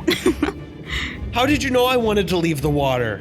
Well, who wouldn't? There's a whole movie about it and everything. They told me that they have the power to grant me land legs, but only if I do a simple task for them. You must slay the ice dragon living in our caves. Consider it done. On days 34 to 38, I found the ice dragon. I don't think, I know. I went in for the kill, but it was able to freeze me. I could barely get a hit in, but the ice dragon got a lot of hits on me. Even when I could hit it, I barely did any damage, but it hurt me a lot. Oh, can you stop? The fight seemed impossible, and with no end in sight, I had to give up. Luckily, I had some cobblestone on me, so I closed up the entrance that I came through and trapped it inside. You're never getting out now. That was the hardest fight I've ever had. I felt like a failure. I had to return to the mermaid and tell them that I couldn't defeat the ice dragon. No one can defeat that beast. We keep it as a test to all travelers who wish to grow in strength. Now about your reward. I believe you need fire resistance so you can walk on land. That would be awesome! She gave me a charm that granted me fire and lava resistance. I immediately rushed off to see if I could leave the water. I'm not on fire! I could be on land! Look, I'm a fish out of water! Now without the restriction of only being underwater, I could go anywhere. But first, I needed to go check up with my old friends at the base. Days 39 through 41, I got back to the base to find Kai talking to another Elder Guardian. I can't believe there's another survivor. Welcome to the safe house. Thank you, but I won't be staying long. I too am looking for the remainder Elder Guardians and taking them to a new ocean, one far from the reaches of the Nightwalker. The Elder Guardian asked if I would join him, but I was tired of running. I need to stay and fight. We finished the main body of the statue, but it needed color and detail, as well as the little blue spikes, so I was gonna need a very peculiar shade of blue. That's a great idea. With the thought of getting ice in my head, it was time for me to go see the tundra. On days 42 through 44, I arrived in the tundra and met some walruses. They were friendly, but also seemed sad. What's troubling you, my man? Lay it on me.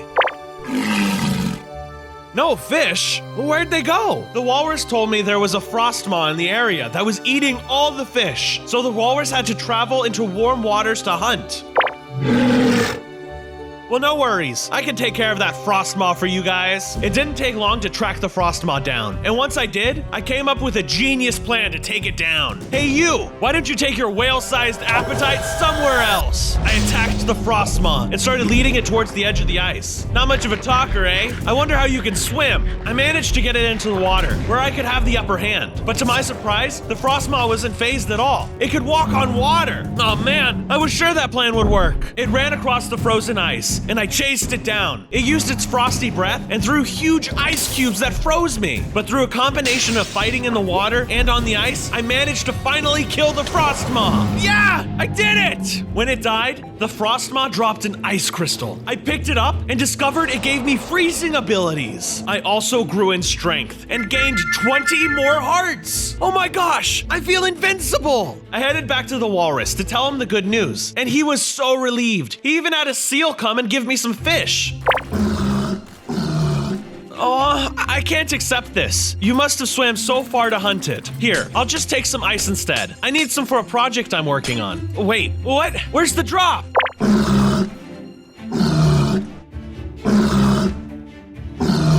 I thanked the walrus for his advice and swam off to find the witch. On days 45 through 49, I journeyed until I found a witch's hut, and it was next to the water, so I didn't even have to get on land to talk to her. Are you serious? You want silk touch? You have bigger things to worry about than gathering ice. Huh? How'd you know I want to use it for ice? I'm a witch. I know magic.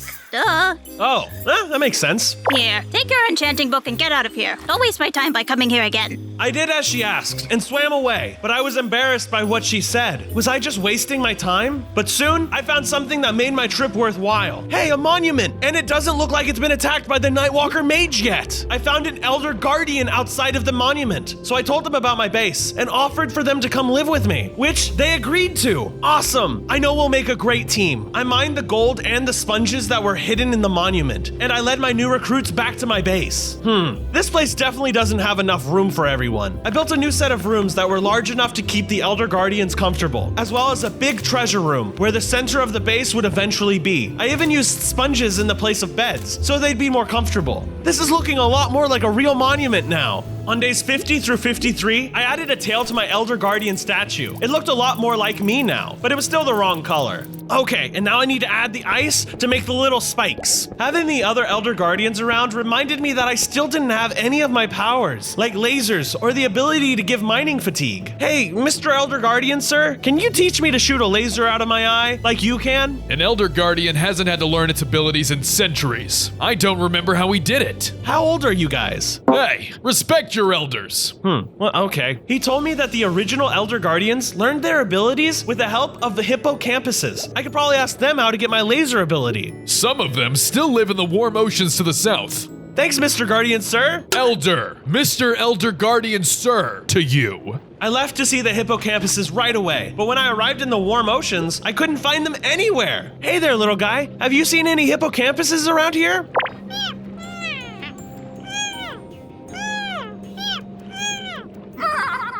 Oh no, how can I fix it?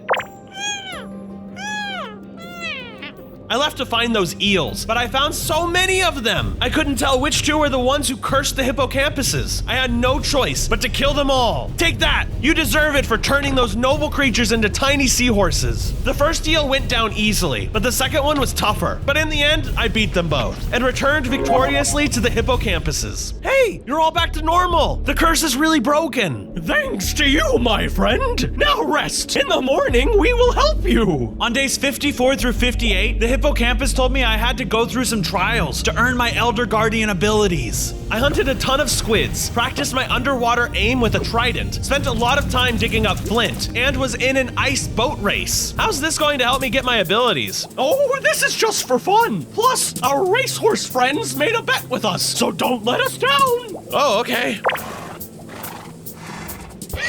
Whoa, I can hardly control which way I'm going. It's so slippery. Wait up, you guys are so fast. Go Bronzo! The ice race was the most fun thing I'd ever done outside of the water. In the end, I didn't win the race, but the real prize was the friends I made along the way. Don't forget about your laser ability. Oh yeah. That night, the hippocampus held a ceremony with me. You're ready to be awakened to the gift inside you. Okay, how do I... Ow! I was struck by lightning, and afterwards, I felt a new energy inside me. Now focus. You should be able to create a laser. Okay. Whoa! This is so intense. I can even break blocks with it, but I can't use it for long. Oh, hey, that's my home. I thanked the hippocampus for all of its help and gathered some coral to decorate the base before heading home. Wow, what a crazy journey. I have coral now and a freaking laser. On days 59 to 62, I arrived back to see my base being attacked by sharks. No, leave my guardian friends alone. I fought hard to save everyone in the base, taking down one shark after another. I even used my ice powers to freeze them. Before long, it was all over. Woo, that was a close one. Wait. Kai! No! Come back! I tried to swim after the shark that took Kai, but even my dolphin's grace was too slow to catch them. I have to find Kai. Do you know where they might have gone? Those were frilled sharks, which means they're headed to the boneyard. Then that's where I have to go. The Elder Guardian gave me directions, and I left as soon as I could. I swam further from my base than I'd ever gone, and suddenly I realized that I was lost. Hey, do you know where the boneyard is? But I'm a fish. Fine. I'll do it for Kai. It took longer than I would have liked, but I had to get those fish to save my friend. Finally, I had enough to give 3 to each of the seals. 3 fish for you, and 3 for you. Then we can go now.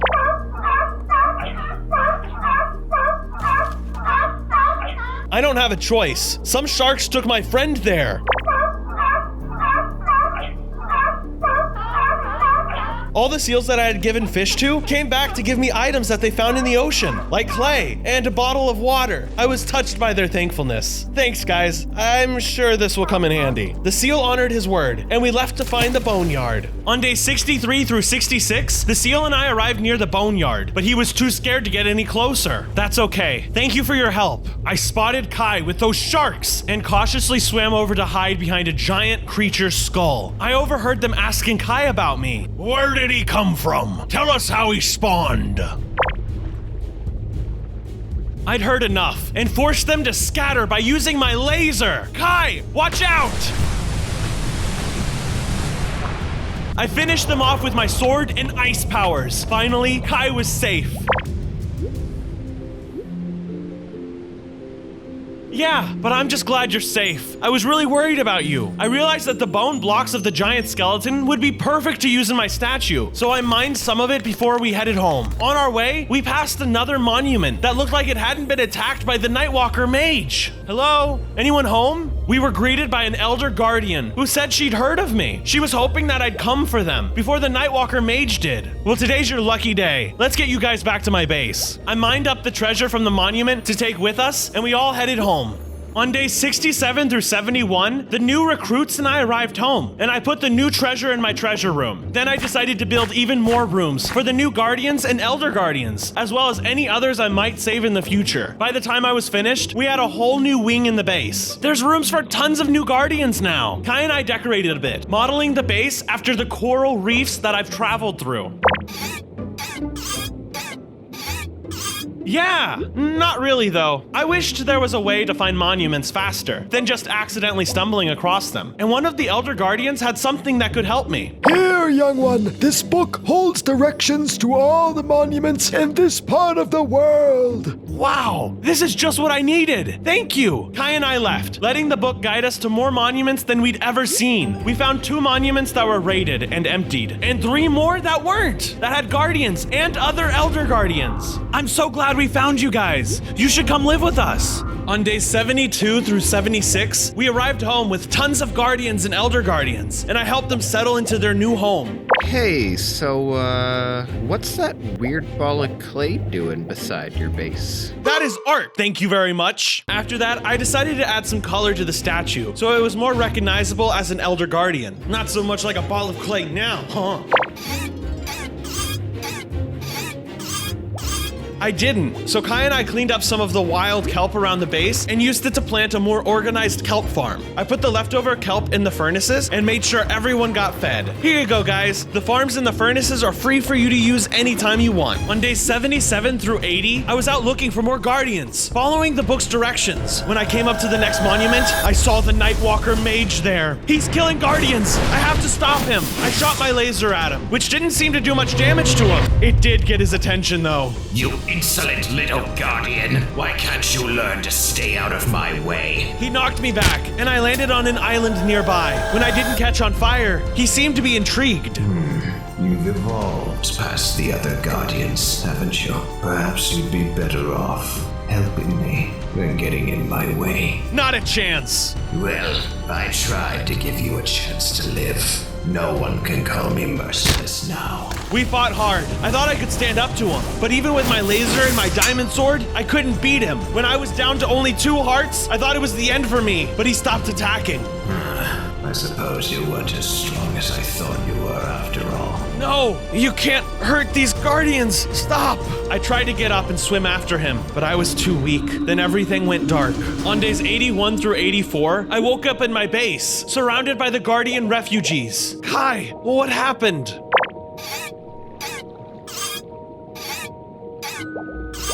You got them to leave the safety of the base for me? Kai, I don't know how I could thank you. Kai led me outside, and I saw that the base had been destroyed. They must have led the Nightwalker mage here when they saved me, and he tore the place apart.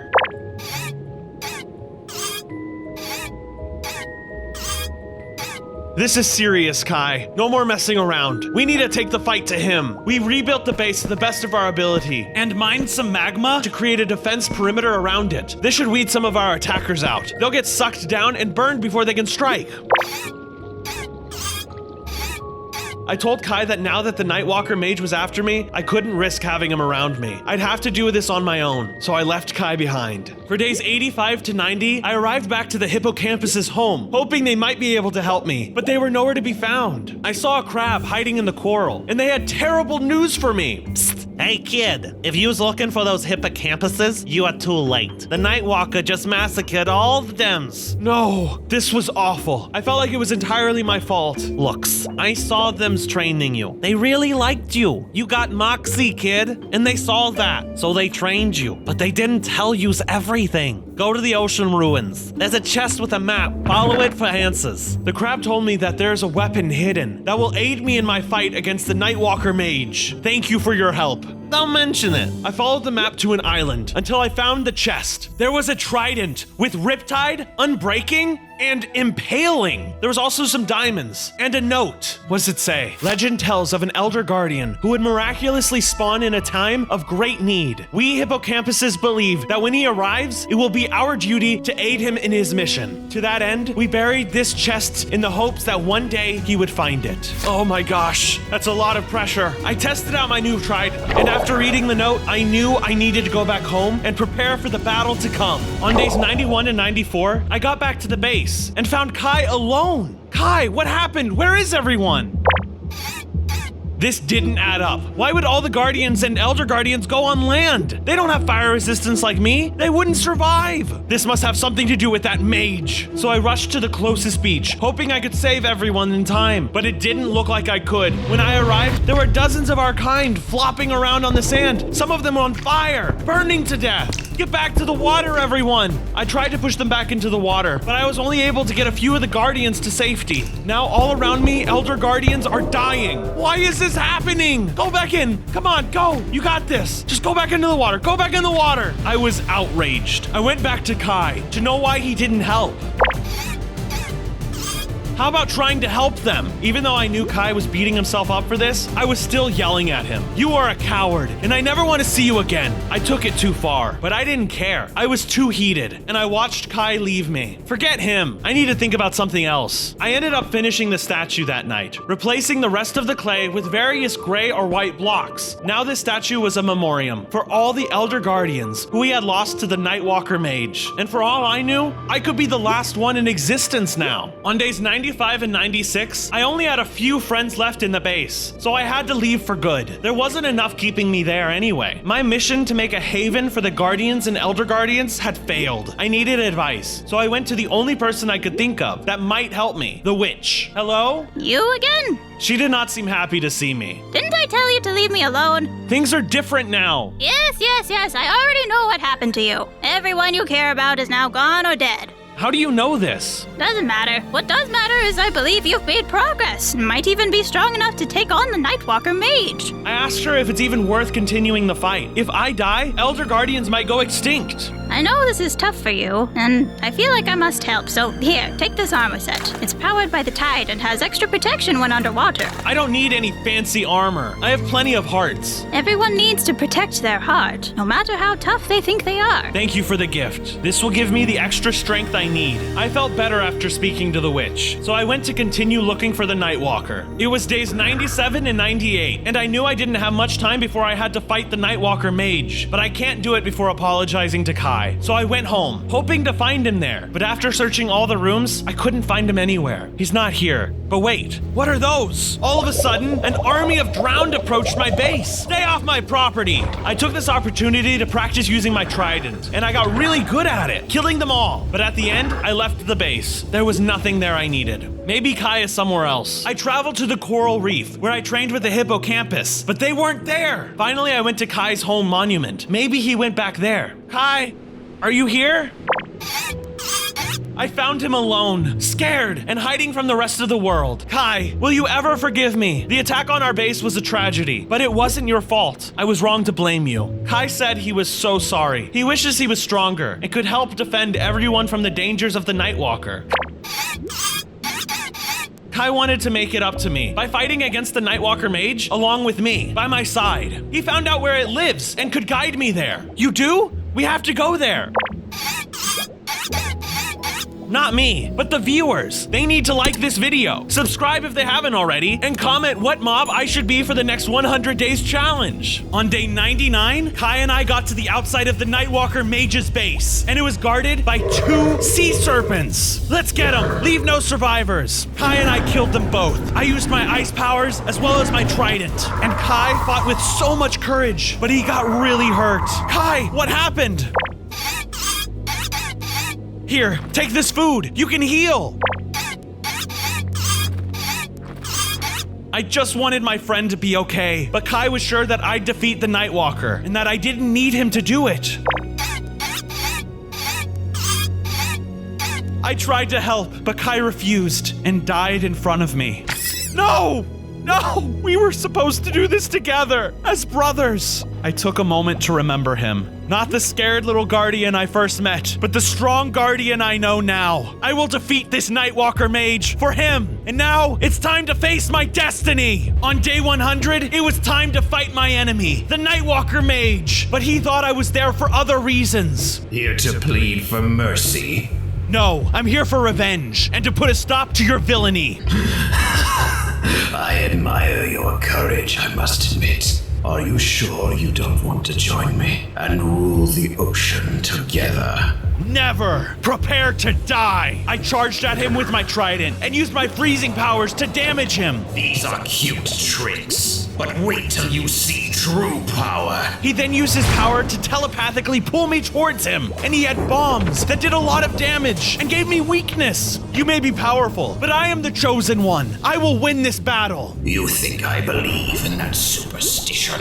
No, it is you who will perish today. He started throwing green swords at me. This did the most damage so far, but my armor was strong, and so was my will. Is that all you got? Enough playing around. Behold, my true power. He started shooting beams at me, and I remembered that I could use my laser on him. Take this! As the Nightwalker Mage fell to my laser, I felt a sensation zap me, like electricity. My consciousness faded away, and I was taken into my next body. It all started on day 1 when I spawned in as an axolotl. Wow, I'm a little baby axolotl and I only have 7 hearts. I also have regeneration powers. I am immortal. I wandered around and ran into my axolotl mom. Hey mom, what are you up to? Baby Bronzo, you're awake. Why don't you go out and gather some food? You got it, mom. I went up and out of the water, but I was immediately attacked by spiders. Ah, spiders! Oh no, I move so slow on land. My axolotl legs aren't built for this. Jump, jump, jump! I bounced away from the spiders and dove into a different body of water. Get away from me, you hairy-legged land dwellers. As I was swimming away, skeletons started firing arrows at me. I couldn't catch a break. Eek! Skeletons are on me now. I gotta keep swimming and get away. After swimming for a little, I got away from the spiders and skeletons. I'm so sorry, squid, but I gotta eat. I used my razor-sharp claws to rip the squids to shreds. This calamari will do for now. Not bad actually. It was getting late and I had to find a place to rest. This spot will do for the night. I hope my mom's okay. On day 2, I woke up bright and early and got to business. My first mission was to make some tools, like a pickaxe and an axe. There's no way to finding wood or sticks here. I gotta dig up. I noticed that being out of the water for too long made my skin dry and I felt nauseous. Not good. I gotta get back into the water before I die. I was able to jump my way back into the water. Whew, that was a close one. Lesson learned. Silly Bronzo, we're axolotls. We belong in water. Don't go up there for too long. Thanks for the tip, Mom. I wasn't going to let the fact that I wasn't meant to walk on land stop me from getting the materials I needed. Okay, I have to quickly gather some wood. Luckily, I found a pond with a tree right next to it. This is perfect. Just enough wood to make some tools. I figured out that jumping made me move faster on the ground. I hopped all the way back home. Hey, look how fast I'm going now. Haha! Along the way, I stopped to mine some stone for some tools. I can make so many things with this. I used the stone to make furnaces. These will come in handy to cook food later. And speaking of food, I was starving again. I set out to hunt more squid. Back to the water I go. With my super sense of smell, I was guided straight to the squid. Ah! Look at all this food. Since I was getting stronger, the squid were no match for me. Take this and that. I decided to put all my furnaces out and cook all their meat. This is gonna be so yummy. I ate all the fish and grew to a full-sized axolotl. I'm all grown up, but I'm still slow. After a long day, I went to bed, excited for what tomorrow brings. On day 3, I woke up to chaos. Oh no, zombies have invaded the lush cave. I leapt into action, protecting our home and trying to save the axolotls from the zombies. You'll regret coming down here. Hiya! I tried my best, but I couldn't kill them all in time to protect everyone. Bronzo, help! Mom, no! In a rage, I killed the last of the zombies. But when I looked around, all the axolotls were gone. They're all dead. I can't stay here anymore. I'm sorry, Mom. I crawled through the caves, mining any iron and coal that I came across. With it, I crafted a bucket and filled it with water so I could travel freely without worrying about being on dry land for too long. I also made a helmet and pants for armor. I continued my excavation, but I didn't get far though because I ran into some creepers. I'm too slow to run away. I did my best to kill them, but some of them exploded. Actually, all of them exploded. I continued trying to find a new home and met a lonely turtle. Hey there, what are you doing in these caves? Well, that's okay. Do you want to come with me? I'm searching for a lush cave. It'll be a lot nicer than this place. You got a name? Everyone needs a name. How do you like Sheldon? With that, my new friend Sheldon and I continued through the caves, looking for a place to call home. On days 4 and 5, I went mining for iron, and I found a bunch of it. But while I was mining, a few feral wolves crept up on me. Stay away, this is my iron. Although Sheldon and I were very slow, we were able to use teamwork and fight off the wolves, giving me some time to collect more iron. We better get out of here before more of them come. Whenever we got far enough, I decided to make some iron tools, and I even made the rest of the iron armor set. I only have 7 hearts, but this will protect me from all kinds of foes. Soon, Sheldon and I discovered another lush cave system. But there was just one problem. Where is everyone? I looked around and still nothing. Sheldon called me over to take a look at something he had found. What is it, buddy? I spoke too soon because not soon after, Sheldon and I were ambushed by zombie villagers.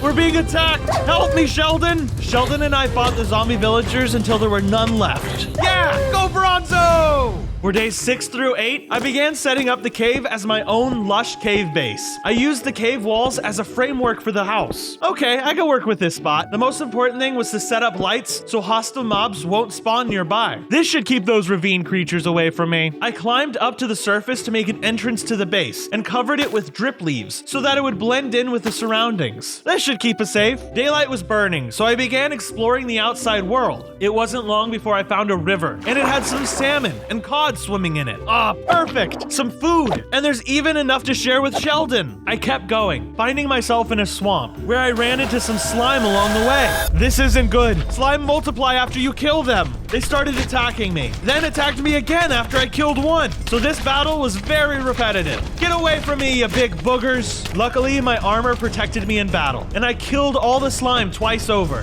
That was gross. Wait, what's that sound? After the fight was finished, I heard a slow clap echo out. I turned around to see the source of it. A witch! I readied myself for another fight, but she kept talking. Good show, little one. Good show. You're quite the specimen. What do you want? You can put the sword down. Don't want anyone to get hurt, you know. I put my sword away and listened to what she had to say. You seek strength. I can see that. I can increase the strength of an axolotl like you tenfold. I've done it before, after all.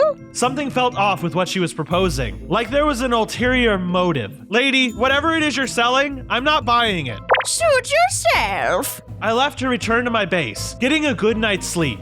That night, in the early hours of day 9, I had a strange dream. Whoa, what is this place? Salutations, little lava. I am Beisht the Great. What do they call you? They call me Bronzo. Bronzo. He told me that he was once like me, until the witch granted him untold powers. In order for our species to survive this changing world, we too must change with it. I ask that you join in this endeavor. But she's a witch! Don't you think she's up to something evil? All irrelevant. No price is too steep to ensure our survival. I knew something was wrong. The witch said she had turned creatures into mutants before. I'm sorry, but I can't go through with this. What? I'm going to get to the bottom of this. When I woke up, I was determined to discover the witch's true intentions. On days 10 through 12, I began my search for clues. First stop was the desert. The sun was beaming down on me, and the sand made it even harder for me to traverse the land. I'm not built for this type of stuff, but I have to push forward. As I traveled, I ran into a horde of husks, so I decided to ask them for directions. Hey there, have any of you happened to see a giant flying axolotl? Without hesitation, the husk attacked me, but I was ready. They're ganging up on me. I wasn't ready. I quickly eliminated all of them and noticed they were guarding a small castle. I wonder what's in here. When I went deeper within the cave, I saw a spider llama, and it was terrifying. What in the world is that? The spider llama was not happy with me and began attacking me with toxic potions. Hey now, we can talk about this. Okay, that was a close one. I'm out of here. It was very strange, and I wondered if they had something to do with the witch from before. However, I went onward and came across the Badlands. There was a lot of peaks and valleys here. Wow, this isn't like anything I've ever seen before. I started digging up terracotta on the side of the mountain, and later I'm gonna collect dye to make this terracotta different shades of pink. All this terracotta will be useful for a project I'll be working on. It was a successful day, so it was time to go back home. On days 13 through 15, I came across some sheep while on my way home. Hey guys, I need some wool, and I bet you guys would like a roof over your heads. Want to work out a deal? I led the sheep home and made a room for them in the base, far away from my room, so I wouldn't hear them baaing to each other all night. I also crafted some pink dye and gave them a makeover. Now you guys are like those super rare pink sheep. I sheared their wool and set out to find a spot near the base where I could build a statue. I started by clearing the trees and leveling the ground out, and then built the body of the giant axolotl out of the pink wool. Hopefully other axolotls will see this statue and be able to find the base. I was making my way back home when I got attacked by a pack of wolves. Hey, leave me alone. There's so many of you. This isn't a fair fight. I was struggling to fight them off, but Sheldon jumped in to help me. Wait, did you hear that? Out of the woods came a rabbit with a wolf's head, and it attacked Sheldon. Ew, it's freaky. Die. We put the mutant creature down and decided it was time to call it a day. But I couldn't help wondering what other creatures the witch had unleashed on the world. On days 16 through 19, it was time to do more exploring. I think I should go on another adventure. Keep the base safe, Sheldon. As I crossed the lands, it became colder and colder. My axolotl tail was freezing. So this must be the tundra. I love the cold, but this is a bit too cold for me. But I gotta keep moving. It wasn't long before I ran into some danger. Big, fluffy, cute, but murderous danger. Oh no, polar bears, and they look hungry. The bears rushed me, and I tried to fight them, but they were too much for a small axolotl like myself.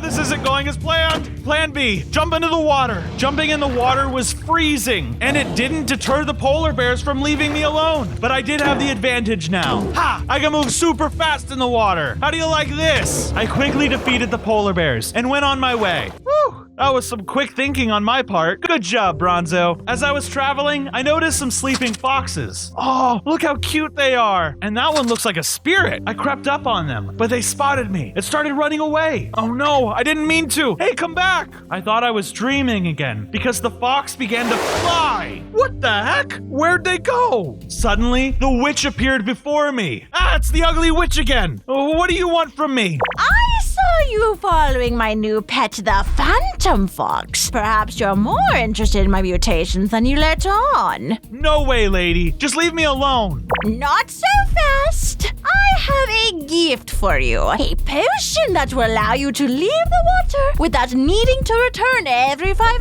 minutes. I tried to fight the witch, but she vanished before I had the chance. I was left alone with the gift from her potion. I headed home feeling unfulfilled, but grateful that I no longer needed to use my bucket of water to get around. From days 20 to 22, I left to explore for more materials, and I spotted a village in the distance. Oh, perfect! I can get crops and other materials from them. I made my way over, but the mutant axolotl Beischt appeared in the center of the village. He started destroying everything inside. The villagers ran around, terrified, trying to evade his attacks. No, I'm too weak to stop him!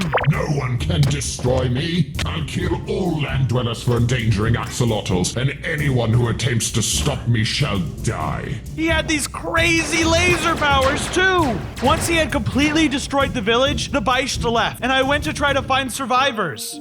Looks like the Beischt dropped a map. I'll keep it for later. Hello? Is anyone here? I found some livestock that had survived the attack. No villagers were left to care for them though, so I led them back to the base. They would feel safer under my protection. In the early parts of days 24 to 27, I expanded upon the existing base for my new animal companions. I decided to head off and follow the map that the Beischt had dropped. I was exploring all kinds of biomes, and just as I thought I was getting close to my destination, I was scooped up into a bucket by a massive giant. Wait, what's going on? Steve? Hey there, little fella. You're awfully far from home, aren't you? Don't worry, pal. I'll get you to some water. I tried to tell him to let me go, but he simply refused to listen. Hey, what do you think you're doing? Let me go! Steve took me to his base, where he put me inside an aquarium. There you go. Now you can have plenty of water to swim in. Why can't you understand me? Let me out of here. I knew you'd like it. All right. See you later. I tried to break out of the aquarium, but it was hopeless. Steve took all my items, and I couldn't break through the glass. I spent a few days stuck in the aquarium, but it felt like an eternity. One day, Steve left a bucket nearby. I saw it outside the glass, and I decided to try to get inside of it, kind of like how you can teleport into a boat. It actually worked, and I was inside the bucket, able to move around freely again. Yes! Freedom! I found Steve sleeping in his bed, and I decided to get a little revenge. I trapped him inside several layers of stone, which would take him a long time to punch his way through. Huh?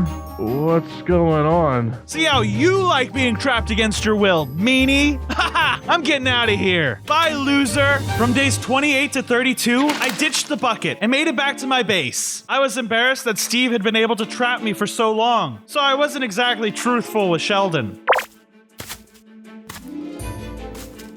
I thought I'd try fly fishing. It didn't go well. Anyway, I have some stuff to take care of. See ya! I went mining until I had found a few diamonds for a sword and a pickaxe. Now I was prepared for any dangerous foes I came across. I'd like to see Steve try to trap me now. I took off once again, both to avoid Sheldon and to investigate the map that the mutant axolotl had dropped. On my journey, I ran into a wolf man who looked like a product of the witch's experiments. Whoa, you're like a centaur, but with a wolf body instead of a horse. Don't you think I know that? I wish someone would greet me normally casually, like, hey, nice to meet you, instead of, hey, look, it's a freak. Oh gosh, I didn't know you could talk. I'm so sorry. I didn't mean to offend you. Well, you can make it up to me by helping me find my wife, the wolf woman. The wolf man explained that the last time he saw his wife, she was running away from a thorned wolf, and it may have her captive in a dungeon nearby. I'll help you rescue her. Don't worry. We found the entrance to the dungeon, guarded by the thorned wolf pack. This is definitely the place.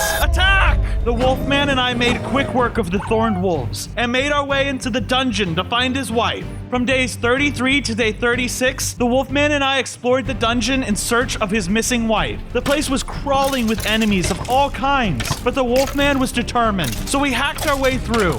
I'm coming for you, Ulva! You sure are a passionate one, aren't you? We went from room to room, slicing down enemies in each one, and trying to find loot wherever we could. Eventually, I hit the jackpot. Ooh, a cloud in a bottle. I can use this to double jump. With the extra ability, I was able to cut through the waves of enemies even faster. Soon we reached a room where Olva, the wolf woman, was being guarded by corrupted thorn wolfmen. Yeah, these enemies are no match for my double jump. After a long fight, we defeated the corrupted thorn wolfmen, and my wolfman friend was reunited with his wife.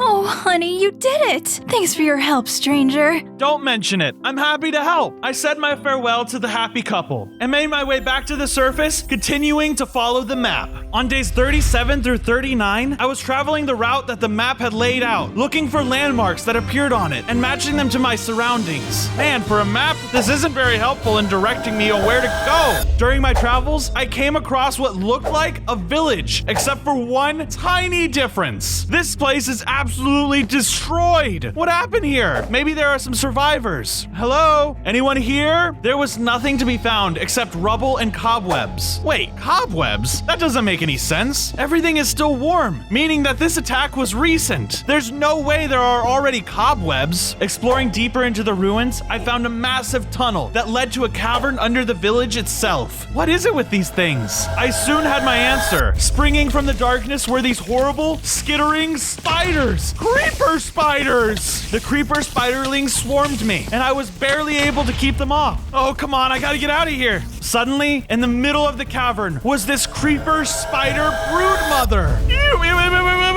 this is the worst thing ever! The broodmother spawned spiderlings throughout the fight, which gave her more space and allowed her to maintain distance. I've got to get a close gap. Because of my persistence, I finally killed the broodmother, and as a reward, I discovered an axe that probably would have been useful. Ooh, Spiderbane. That's something. But after that, I felt like I needed to take a good long rest. You know what? I've had enough excitement for a while. I'm going home. From days 40 to 43, I returned back home to work on the axolotl statue with Sheldon. We were able to make the shape of the head, which was pretty easy. After working on the statue, I went looking for more diamonds. Aha! There they are! That wasn't hard at all. I spoke too soon because I was ambushed by a piglin with wings. Oh, there's a lot of you! Ah! Luckily, I was able to defeat the Vex piglins with my diamond sword. After the battle was won, I went back to the base. The base was looking a little boring, so I decided to add some pizzazz to it. Now that's much better. I gave it different textures, as well as stone bricks, cobblestone, mossy stone bricks, and used some blocks that were only found in lush gardens. I saw Sheldon looking a little depressed and asked him what was wrong. Hey buddy, everything okay?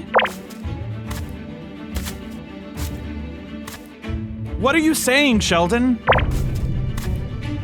No, Sheldon, don't give in. We're all unique just the way we were born. We don't need enhancements to enjoy ourselves.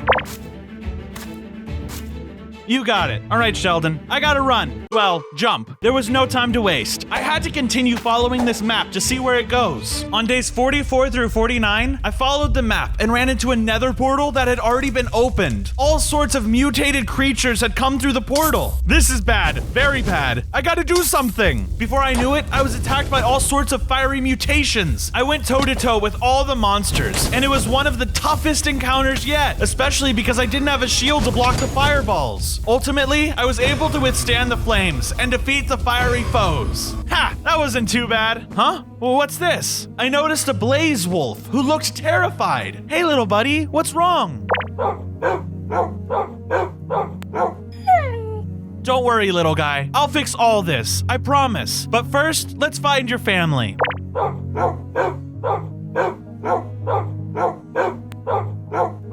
The witch's work. I knew it. Come on, I'll help you get to your family. I went with the blaze wolf all the way back to its home, and it turns out the wolfman and wolf woman from before were its parents. There you go. Stay safe, you guys. Once again, I started following the map. From days 50 to 53, the map led me through a jungle, the border of which was guarded by a tiger. Hey, stay back! I'm just passing through. The tiger skulked towards me with a slow, methodical gait. I'm warning you. Calm yourself, Axolotl. I am not here to hurt you. The tiger explained he was the guardian of this jungle and became a good judge of character over the years. Allow me to guide you through my domain. Okay. My feline guide led me through the jungle, during which I met monkeys, parrots, and gorillas. Oh my! I warned them of the evils of the witch and the sinister nature of her experiments. Judging by your map, this is one of the stops on your journey. He was talking about the jungle temple in front of us. Well, I mean, I can't make heads or tails of this map sometimes, so I'll trust you. Together, we destroyed each of the traps that were set up. Wow, you seem to know a lot about this place. Yes, indeed. At the bottom of the temple, I found a chest with feral claws inside. Awesome! This will help my attacks be faster, right? Tiger? Tiger! Suddenly, the tiger pounced and clawed at me. It was a trap. Why? Why are you doing this? I was once a human, now transformed into this ghastly tiger. The witch cursed me for my arrogance. If I destroy you, Bronzo, she will return me to my original form. No, I can help you. I'm sorry. It is the only way. The tiger's movements were riddled with desperation, making them easy to predict. Finally, I struck a mortal blow. Yes, I won. Attempting to leave the jungle behind, I felt like I was getting all turned around. This part of the map was confusing, and I think I was going the wrong way. I've learned my lesson. I can't brute force this. I returned to the base so that I could get a clear head and think carefully about my next move. On days 54 to 58, I returned home and saw Sheldon had made some new crab friends. Hey Sheldon, and hello new guys. Wait, that's it! The crabs made me realize that I had to cross the ocean in order to see where the map leads. Thanks for the help, guys. Before I went exploring, I decided the crabs needed a space to stay, so I made them a little room behind the pond. Hope you guys like it. Before setting out for the ocean, there was a few more things I had to check off my list. One of those things was mining for diamonds. I'm getting really good at finding these. Okay, back to the base. I used the diamonds I found to finish my armor set. Nothing could penetrate through me now. I feel fully protected. Since I was already at the base, I decided to keep on working on the statue. I finished by making the legs, tail, and antennas. It's really starting to take shape now. Before setting out for sea, I decided to ask the crabs for some tips. Hey, would you happen to know how to get to the ocean? Luckily, the crab knew their way back. Seems simple enough. Thanks! With that, I set out for sea. On days 59 through 62, I reached the wide open sea. This is it! The map wants me to cross the ocean. Here goes nothing! As I swam, I ran into some drowned, and they were not happy with me being there. Back off, you soggy-skinned monsters! Ayah! With my speed, I was able to defeat them fairly quickly. Hooray! Yeah! Bronzo! I continued following the map, and along the way, I found an ocean monument. What's a whole building doing down here? And why does it look somewhat destroyed? The entire monument was abandoned, except for a few fish hanging around. Where did everyone go? Hello? I looked around and found a chest. Inside of it was the Shield of the Deep. Yes, a shield! Now I can block all kinds of projectiles. I was lucky enough to find that shield because I was attacked by an Elder Guardian. Get out of my monument! Whoa, hey there! I didn't mean any harm. Die, you puny pink fish! Take this and that! I'm way too fast for a giant like you! I'll kill you! One way or another! Neither of us seemed like we could take one another down, so I asked for a truce. Hey, listen, truce! Come on, let's call it even. Truce? Fine, okay. What are you doing here anyways? I was looking for my little guardian friends who were taken. Oh, I'm sorry about that. Who took them? I don't know. The only thing I saw was a giant axolotl who kind of looked like you that took them. Must have been the Beisht. I'll find him and make this right. You have my word. I hope so. Good luck on your journey. I left the abandoned city and continued my search. From day 63 to 66, I was still exploring the ocean when I crossed paths with a dolphin. Oh, hey, Miss Dolphin. I asked if she had seen the Beisht around this area. As luck would have it, she did, but there was one small problem.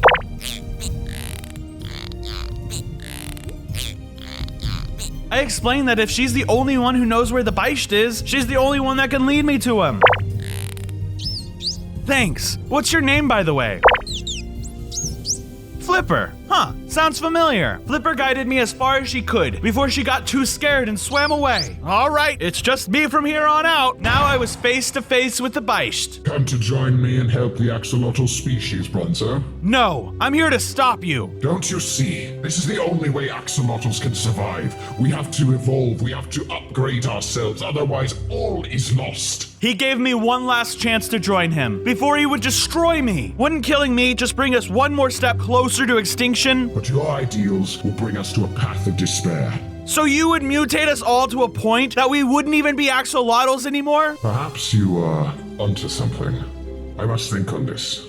Goodbye, Bronzo. The Beicht flew away, and I was stuck sitting there alone in the trackless depths. I left, frustrated that I couldn't make any headway with convincing the Beicht. Feeling unaccomplished, I traveled back home on days 67 through 70. I wish Beicht would have just listened to me. When I got on the beach, I saw the witch turning little guardians into fire guardians. No, she's mutating them. I knew if the guardians tried to jump back into the water, they would die. I had to stop them. Stop, don't do it. You'll die. You're fire now. The guardians jumped back into the water out of instinct, so I went in and tried to rescue them. Come on, get out of here. You're gonna die. It was too late. All the guardians died, and I was so upset I had to confront the witch. Hey, why'd you do that? You killed innocent guardians. They were failed experiments and they deserve to die. No, you deserve to die for messing with nature.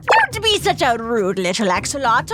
Speaking of little, how about I make you bigger and stronger? You'd like that, wouldn't you? No, I don't want to be... Take this! Now you're much more powerful than before. What did you do to me? You're faster now and have much more health. Much better now. Ta-ta now! The witch poofed and disappeared, and soon after, I was once again face to face with the Elder Guardian. I knew you were working with that witch. You killed my friends. I swear I'm not. I tried to save your friend. I knocked the Elder Guardian back into the water so they wouldn't die a horrible death like his pals did. Get in the water. You're gonna suffocate out here. I was successful and got him back into the water and explained to him what the truth was. Look, I know what it looked like, but I was really trying to save your friends. The witch turned them into fire guardians and they jumped into the water and died. Explain why you're big now if you're not working with her. That's the thing. The witch has been evolving creatures like your friends and I unwillingly. I never wanted to be like this. I understand now. Thanks for trying anyway. The Elder Guardian and I parted ways, and I continued back home. When I returned to the base on days 71 through 74, there was a bunch of axolotls hanging around. Yes, the statue worked. Even though it's not finished, it worked. I quickly got to work making rooms for all my new axolotl friends, who were all very excited to see me. How's this look? Needs more decorations. And done. Thank you for your hospitality. We are eternally grateful. It's no problem, really. It was at that moment that I realized something was off at the base. I went to talk to the crabs. Hey guys, have you seen Sheldon around recently? Left? When did he leave? Before I came back, that was hours ago. And you didn't think to tell me? You're unbelievable. I quickly exited the base, searching for Sheldon. I had no idea how far he could have gotten. Sheldon! Sheldon! About 20 blocks from the entrance of the base, I found Sheldon being attacked by phantoms. Sheldon, I'll save you! We fought hard, and soon we won the day. But now, I had to scold Sheldon for going out on his own like that. What were you thinking? Sheldon didn't say anything other than that he needed to rest. Okay, sleep tight, little buddy. On days 75 to 78, it was time to finish the statue. And this time, I had the help of the axolotls. We did all the shading and detailed work to really make it pop. You guys are awesome. To celebrate, we swam around and hunted for squid and fish together. It was so much fun. Ha ha ha! Take that, you stupid squid. Looks like fish is on the menu, boys. We were having so much fun that we barely noticed that the sun had set. We were heading back to the base when a flock of phantoms swooped down from the night sky. But these weren't normal. What is it with these things? Attacking us were crimson and warped phantoms. Phantoms spliced with DNA from the nether. These must come from the witch. With another axolotl axolotl coming to my aid, we killed the mutated phantoms. But there remained one question in the wake of all of this. Why were phantoms attacking here again? They only attack if you don't sleep for multiple days in a row. Sheldon! I raced down to the underground base to find Sheldon, who still refused to sleep. Broski, what is up with you? Why haven't you slept? Sheldon seemed to be misunderstanding the situation. No, this is different. You'll see.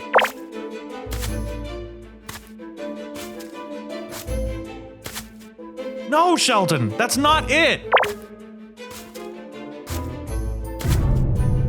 Sheldon left that night. I figured he would come back after he cooled off. It was days 79 through 84, and Sheldon was nowhere to be seen again. He didn't come back home. Has anyone seen Sheldon? I have. He said he was gonna pay the witch a visit. You have to go find him before it's too late. I'll find him and take down the witch if it's the last thing I do. I quickly left the base, and soon after, I ran into a creeper enderman. What in the failed experiment is this? Whatever, you're going down. The creeper enderman was no match for the almighty Bronzo. I was way too powerful now. Haha! That was way too easy. I kept traveling when I came across a giant pit filled with anacondas. Oh, no.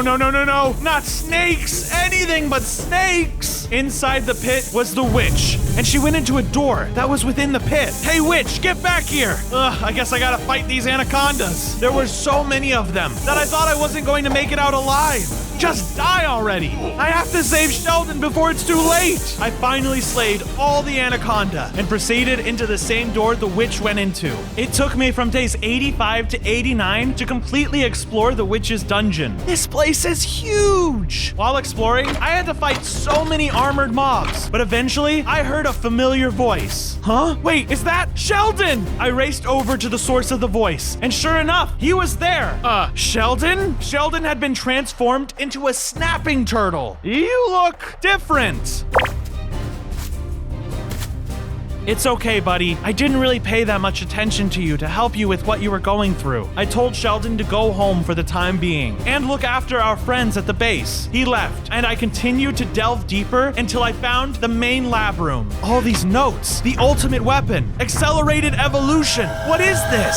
Suddenly, the lab began to quake and tremble. I think she knows I'm here. The witch began to charge up a massive attack, but was way too far away for me to stop her. When suddenly, the Beisht had returned and intercepted her. There's no time to chat, Bronzo. Bean and I'll hold her off. I swiftly escaped the crumbling laboratory, and when I made it through the exit, a loud explosion annihilated the witch's lab. Beisht, no! I could only watch as the witch transformed into an ender cast and flew away into the night. I finally returned back home on days 90 to 93. There was an intruder in the base, though. Steve had found the lush base and was capturing axolotl just like before. 1 axolotl, 2 axolotl, 1 crabby crab. Hey, put those axolotls down right now! Oh, hey buddy, it's you again. Crazy story. I was trapped under some stone. I had to punch my way out all night. I don't care. You better release those axolotls or I'll have to attack you. So anyways, I came to fill up my aquarium again. It's looking pretty empty at the moment. Why you? I pounced onto Steve and hit him with a fierce blow. Hey! Ouch! Do you understand now? Axolotl are rude. You guys can stay here and suffer. I'm out of here. And stay out. I then went to bed and was super depressed about the Beisht sacrificing himself for me. I hoped to avenge him.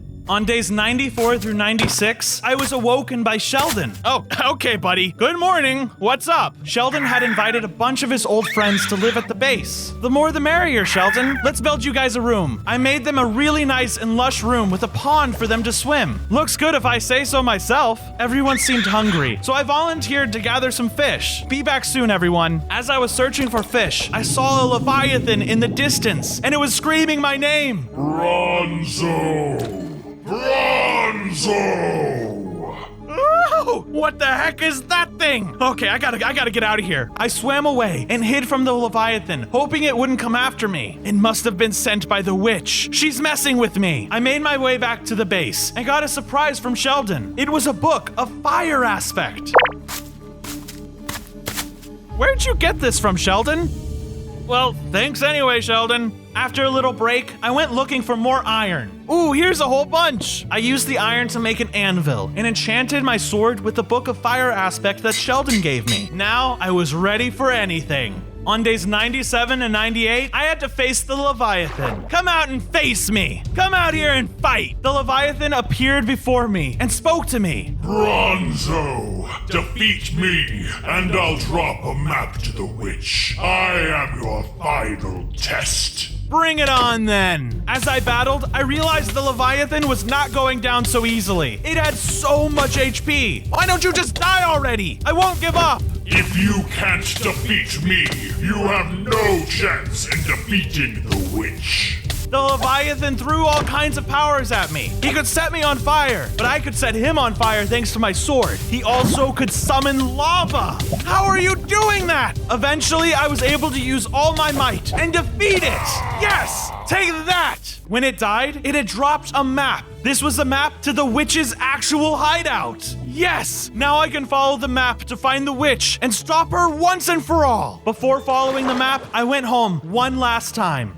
For day 99, I gave a big speech, saying goodbye to all my friends at the base. Friends, turtles, crabby crabs, lend me your ears. This is goodbye. I'm off to fight the witch, and I may not return, but I want you to remember me and subscribe to the channel, like this video, and comment what mob I should be for another 100 days challenge. Oh, maybe a turtle. No, dummy! He's already been a turtle! I then went and said farewell to my best friend Sheldon. If I don't make it back, I want you to be in charge.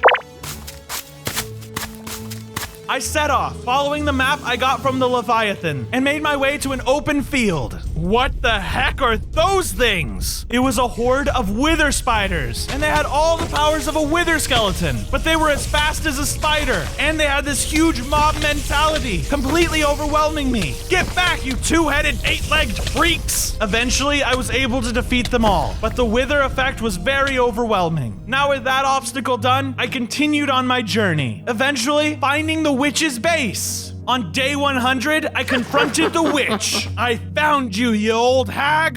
Hag? Bronzo, why so rude? I only wish to make you stronger.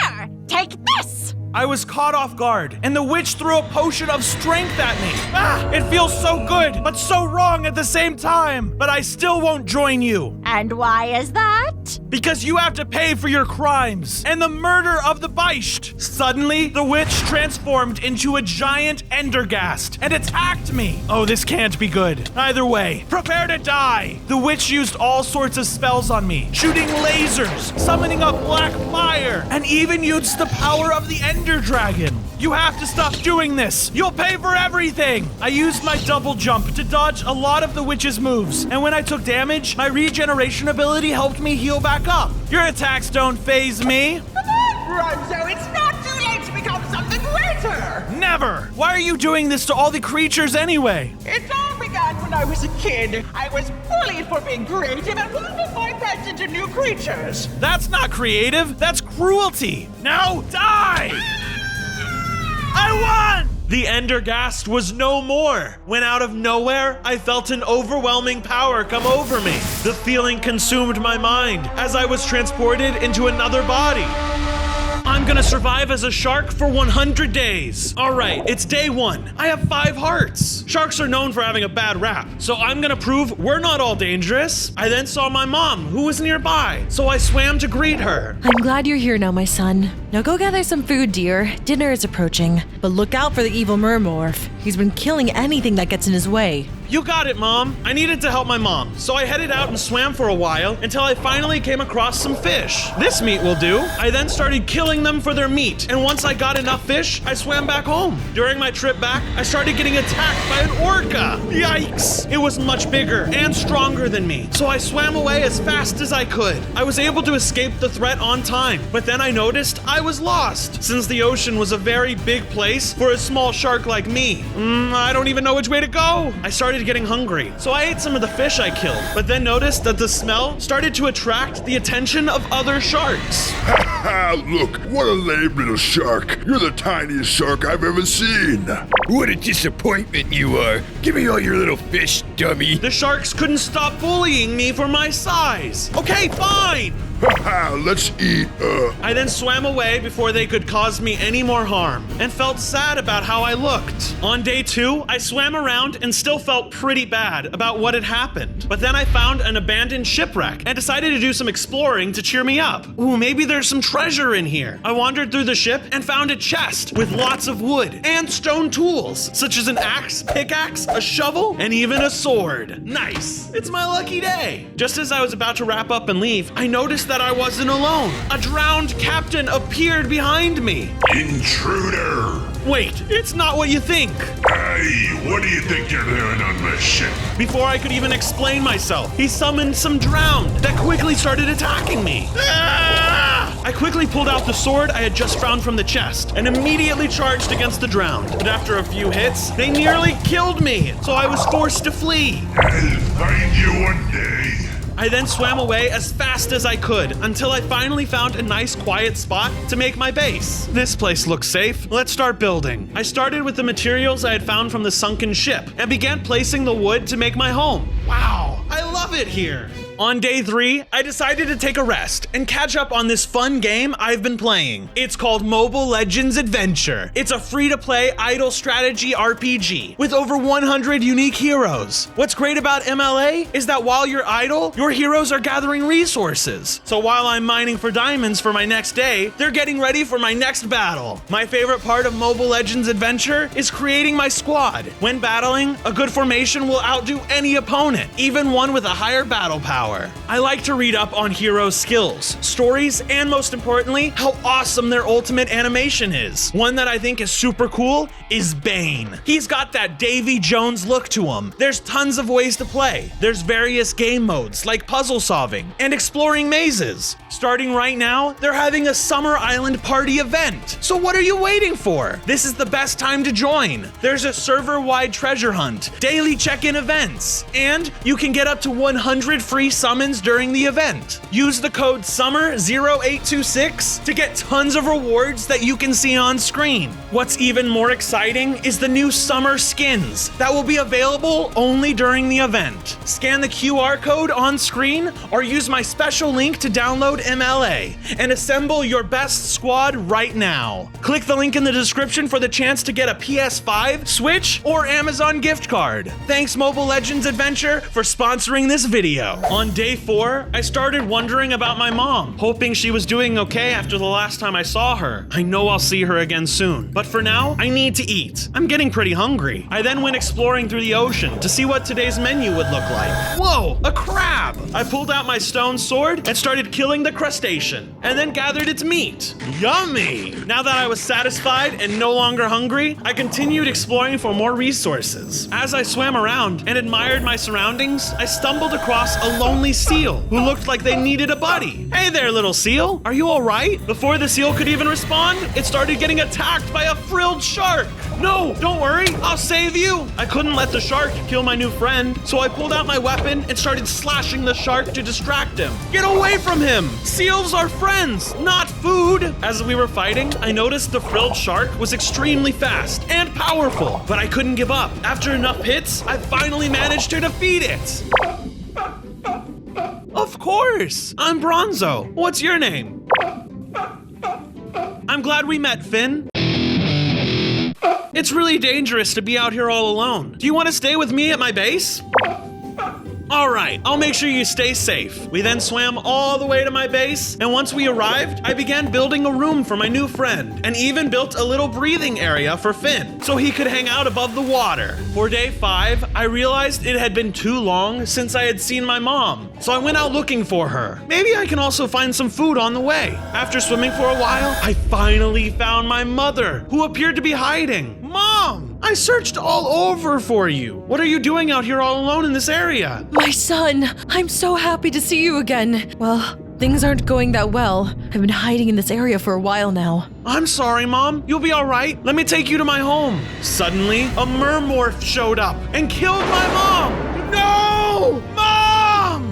Your makes I started fighting against the beast, but it was too strong, so I couldn't help but swim away before he killed me. I can't believe I lost my mother like that. It all happened so fast. As sad as I was, I remembered I was still hungry, so I went searching for food to get my mind off things. As I continued searching, I found a pirate ship and figured they might be keeping some food somewhere. Maybe there's some food below the deck. I then broke the ship and found a chest full of food. I quickly grabbed all the food that was in there. This is gonna be so delicious! As I was taking the food, some pirate came down and saw me stealing it. We've got ourselves an intruder. Scurry away. Oh no, I need to leave now! I was so small, so I tried dodging all the bullets and quickly swam away before they could get me. Whew, that was close. Hey, at least I got some nice food. I then ate some of the meat I found and turned into a medium-sized shark with 10 hearts. Wow, I can swim much faster now. After eating my food, I went home feeling stronger than ever, but still couldn't stop thinking about my mother's death. On days 6 through 8, I arrived back home, and Finn had some goodies to give me. Hey, Finn. Finn had brought me some gifts from the overworld, and I was amazed to know what he could get there. Wow, Finn, that's pretty impressive. And asked me if there was anything else I needed that he could get for me. Actually, there is one thing you can do while you're there. I'd like you to spread the word that only 15% of viewers are subscribed. So we need to make that 100%, and everyone should hit that notification bell. I then thanked Finn for the help, and then we started working on expanding my base. We started construction by adding more rooms and stacking them on top of one another. I then finished up by placing some furnaces. Looking good. Now I should go mining. I then headed off to mine for coal, and once I gathered enough, I started cooking some of the fish I had stored. Time for a good feast. I was confused on how fire worked everywhere, but I didn't question it and continued making my food. What a long day it's been. I hope Finn is doing all right up there. I was getting very sleepy, so I made a bed and then had a good night's rest. From days 9 through 10, I woke up to the sound of chaos. Captain Drowned and his goonies were attacking my base. Get away from me, you rotten freaks! I swam around the Drowned and struck them when I had the perfect opportunity. Haha! Take that, slowpokes! Arr! You dare slay me crewmates? You'll pay for that. The captain charged me with his sword and struck me. Ha! Can't catch me, Captain Dumbhead! Hi-ya! The captain died, and he dropped an iron helmet with aqua affinity on it. Sweet! Now I can mine through things faster underwater. I decided to explore some more, and eventually I found a ravine. I gathered all kinds of materials, such as coal and iron. I swam back home and smelted the iron into iron ingots, then used the ingots to make a full iron armor set, and even made some tools. I feel super protected now. I then decided to swim up to the surface and take in the beauty of the overworld. Man, I wish I could breathe air. Just then, I got reminded of how I needed to get revenge on the mermorph. As much as I wanted to make a plan of attack, I felt extremely tired. So I headed off to sleep for the night. On day 11, I had the strangest dream about the mermorph. Who even are you? And what do you want from me? The only Leviticus, and my goal is to flood the earth and get rid of anyone who opposes me. But why? The overworld is breathtaking. Plus, you would kill a bunch of innocent creatures if you did that. The sea is the only thing this world should inhabit. Everything else is worthless. That's not true. You got it all wrong. Your mum tried to be brave and stop me, so I simply got rid of her. I'll get revenge. You're evil for taking my mother from me. I'm gonna stop you and your followers. Good luck. I'm closer than you think. No! I then woke up feeling so terrified of what had just happened, but I knew exactly what I needed to do. On days 14 through 16, I realized I needed to train to become stronger if I wanted to take down the mermorph. I don't even know where to start. Just then, Finn showed up, and I started telling him about my dream. He told me that he's gonna take over and kill all the creatures that live in the overworld. I then asked him if he knew about anyone who was strong enough to train me. Finn then told me that he had a good old pal that could help me train.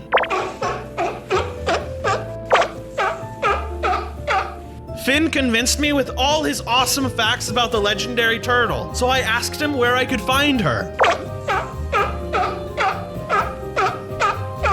Thank you, Finn. This was my best shot at defeating Leviticus, so I headed off to look for this legendary turtle.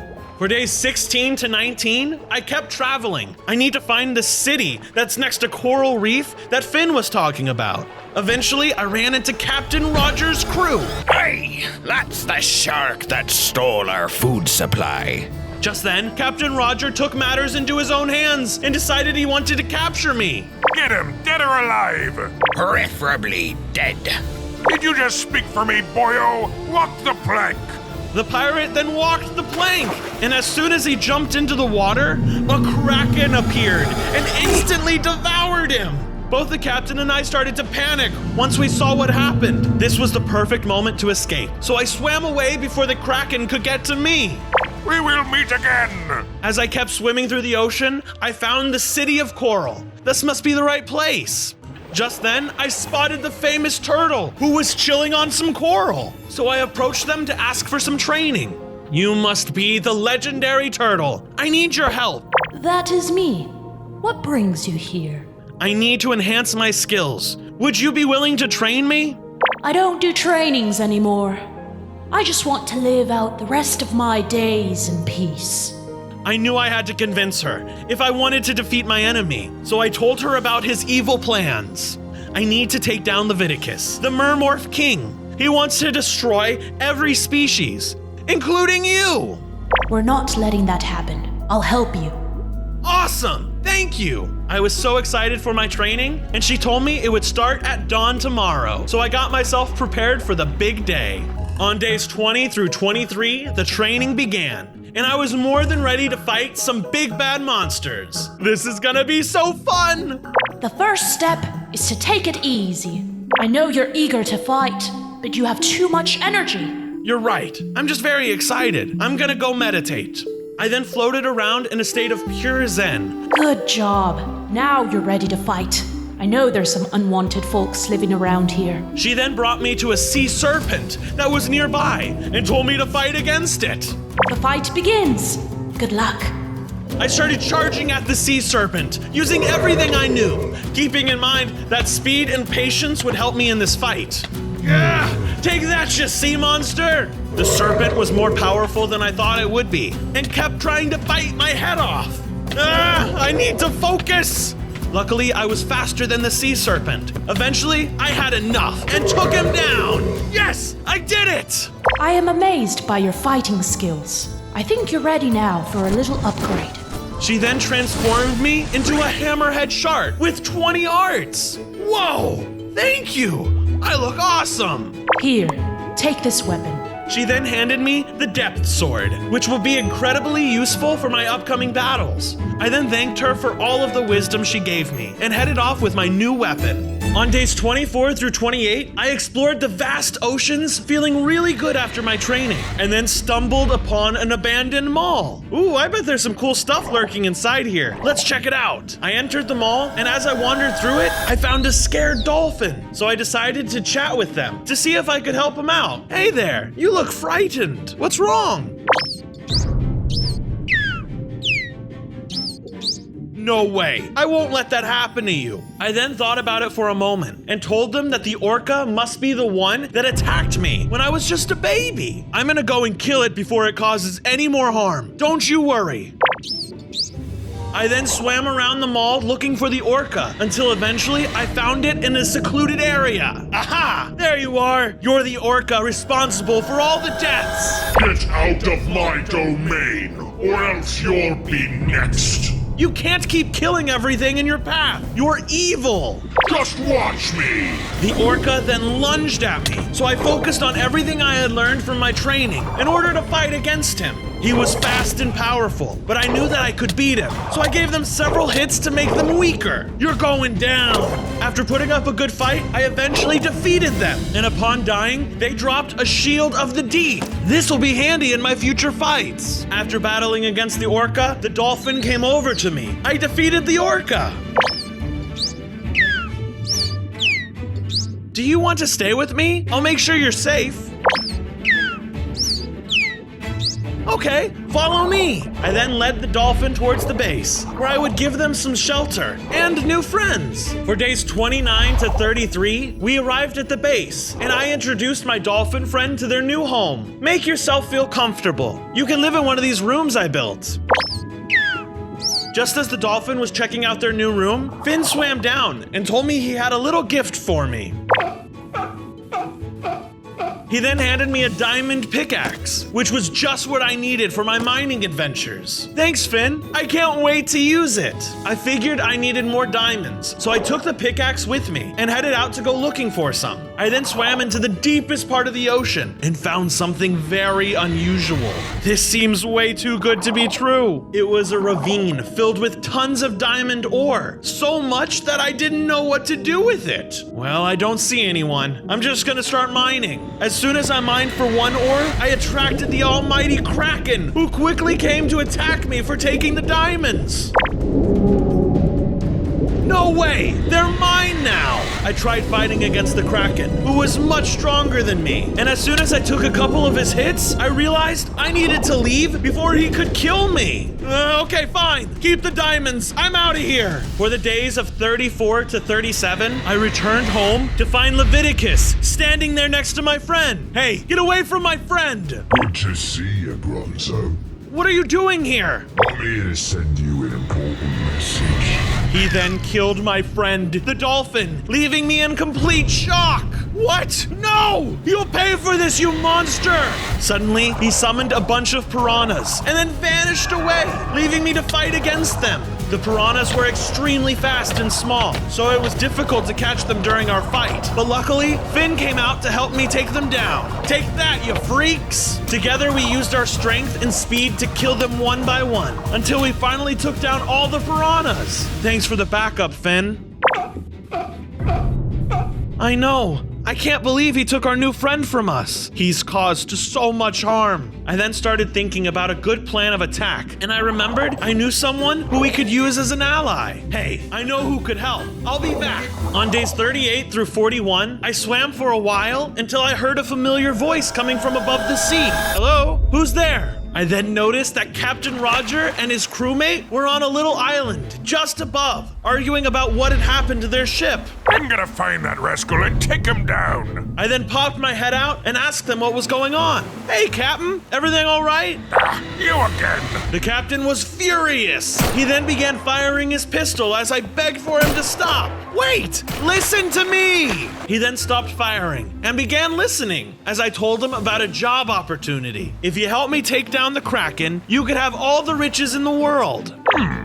Sounds like a good offer. Just then, one of the crewmates spoke up and started saying negative things about my idea. It must be a scam. Did you just speak on my behalf, boyo? Walk the island. Aye, aye, Captain. I'll walk the plank. The poor pirate then walked off into the ocean and immediately got approached by a shark who ate him up and then swam away. Ugh. So what do you say, Captain? You got a deal. I then told the captain to meet me just west of the island at dawn. And with that, I headed out into the sea to begin our plan of attack. On days 42 through 45, it was now dawn. So I headed up to the surface of the ocean to meet with the captain. Hey, Captain, you ready? Oh, yeah. I'm ready to kill this bad boy. So what's the plan? I then told him about how the Kraken was sensitive to sound, specifically vibrations. With that being said, I will attract him and bring him to the surface, and that's your cue to fire at him. Okay, I'll be ready. All right, here goes nothing. I then swam down into the ravine again and began mining for some more diamonds. So hopefully the Kraken would show up, which he ended up doing. And I led him towards Captain Roger. Hey, freak, follow me. As I made my way towards the surface, Captain Roger aimed his pistol and he was able to get a few hits on the Kraken. The Kraken was too powerful though and wasn't going down without a fight. But I noticed the captain wasn't having it. He then started shooting bombs at the Kraken. Whoa, good idea. After just a few shots with the bombs, we finally defeated the Kraken. I then swam up to meet with the captain. We did it. Well done, Captain. All right, now what's my prize? Oh, I got something for you. Be right back. I then headed towards the ravine and started mining for enough diamonds, giving him 32 of them and keeping the rest so I could use them later. Take this book with you. Goodbye, shark boy. He then gave me an enchanted book that had silk touch. I then headed off to my base, and once I got there, I used the rest of the diamonds to make a full set of diamond tools and armor. All right, also adding the silk touch. Now I'm unstoppable. On days 46 through 50, I decided I should work on building up my base. I went to the coral reef and started gathering some coral. Finn brought down some regular stone, as well as stone bricks that he had gathered, and together we started replacing some of the wood with stone. Thanks for the help, Finn. As I was decorating the interior, I realized the place felt kind of empty. We need this place to be more lively. I went searching around for some friends. Hey, turtles, want to come live at my house? Hey, squid, looking for a new home? Hello, penguins, want to live with me? Seeing my base filled with so many friends living happily made me so excited. Mama would be so proud. For the days of 51 to 54, it was a bright new day, but I was still nowhere close to defeating Leviticus. I need to figure out what I'm gonna do to stop him. I then swam for a bit and found a fisherman on a little boat. So I figured I would say hello and ask him some questions. Hello, fellow fisherman. Jaws! Jaws! No. I'm a friendly shark. I don't mean any harm. Oh, well, in that case, could you bring me some fish to eat? I've been in the ocean for many days now. Yeah, of course. I then swam down and looked for some tropical fish. And once I found some, I killed them for their meat. While I was killing the fish, I noticed that Leviticus was just up ahead, talking to a siren. Ooh, I'm gonna hide and listen to what they're saying. I then heard Leviticus telling the siren about the new base location. It seems like they mentioned it being somewhere in the southwest. They had finished their conversation, and Leviticus left, so I approached the siren to ask them about the Mermorph King. Hey, why are you choosing to work with him? She then started attacking me with arrows. I had to fight back. Somehow, these arrows were able to be shot underwater. Take that, you crazy siren! I managed to kill her. And she dropped a bow with punching too, and some of these magical arrows as well. I took the weapon with me and returned back to the fisherman to give him all the fish I had caught. Here you go, sir. What a kind shark you are. Here, take this compass for your troubles. I took the compass with me, thanked the fisherman, and then headed back home. Now how in the world will I get home now?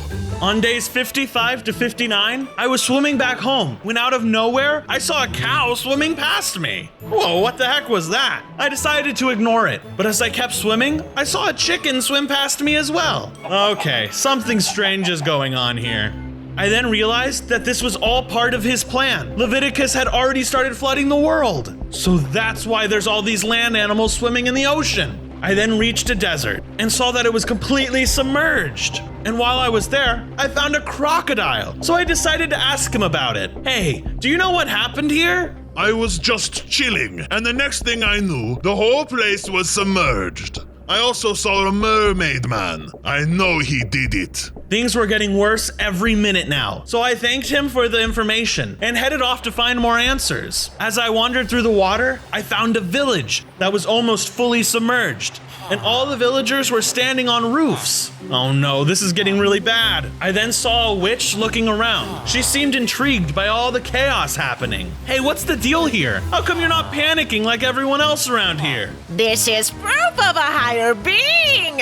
No, this is the work of an evil being. Leviticus is his name. Well, I don't care what kind of being it is. This village was in a drought, so either way, this is a reason to celebrate. No, you crazy witch! You need to stop this, or your village will drown and die! You're a weird shark, that's for sure. What do you want me to do?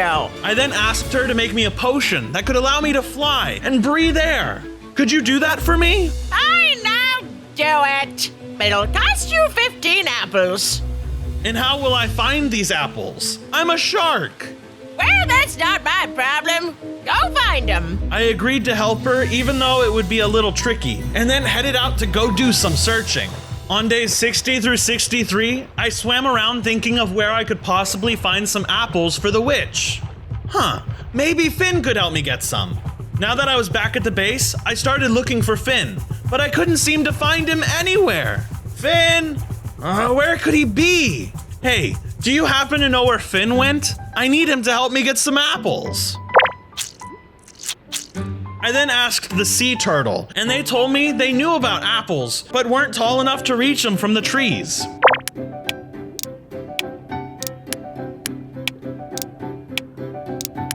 Interesting. Do you know where I could find her? The sea turtle then told me to go looking for the golden shore. All right, friends, I'll be back. I then headed off to go looking for the golden shore. On days 64 through 67, I finally made it to the golden shore and saw a giant whale floating in the sky. Hey, you must be the ancient mother. I've traveled across the sea to find you. I wonder what gave it away. Perhaps the golden blood. Anyways, what can I do for you? Well, long story short, there is an ancient evil entity lurking in the waters. Just then, the ancient mother interrupted me and told me that she knew about him. Don't tell me Leviticus is back. I thought I put him away for good.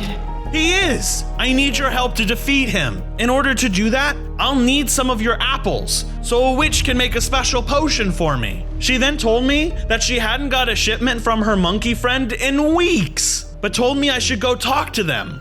He lives in a jungle nearby. Go find him, and if you can, please bring me some. I miss my sweet apples.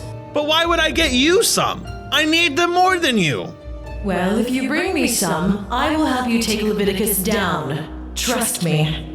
I then agreed to bring her some apples and headed off to go find her monkey friend. On days 68 through 71, I got stopped by a baby hippocampus. Hey there, little guy. Help!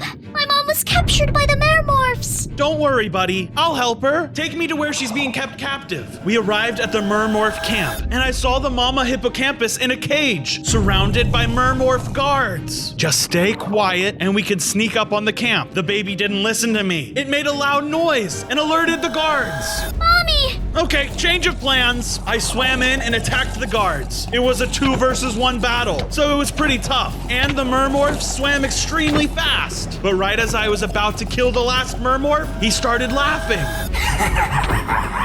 You fool. You're so dumb. You don't even realize your best friend is working for the enemy. What? Finn? No way. That can't be true. That's impossible. Why do you think he got all those goods for you? He wasn't trying to help you. He was keeping you distracted. I couldn't believe my own friend would betray me.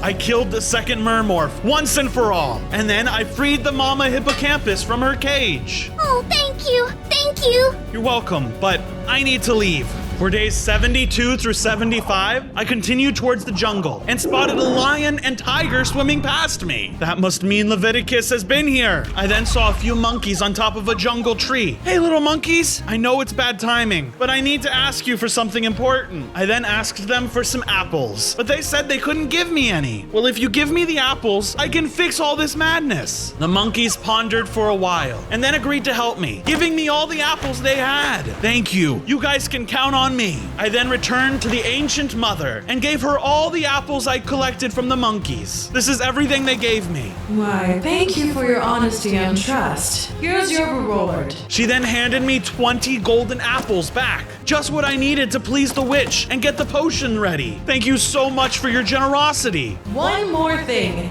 You'll be needing this to defeat Leviticus. Suddenly, I grew into a giant great white shark with 30 hearts. Whoa, this is epic.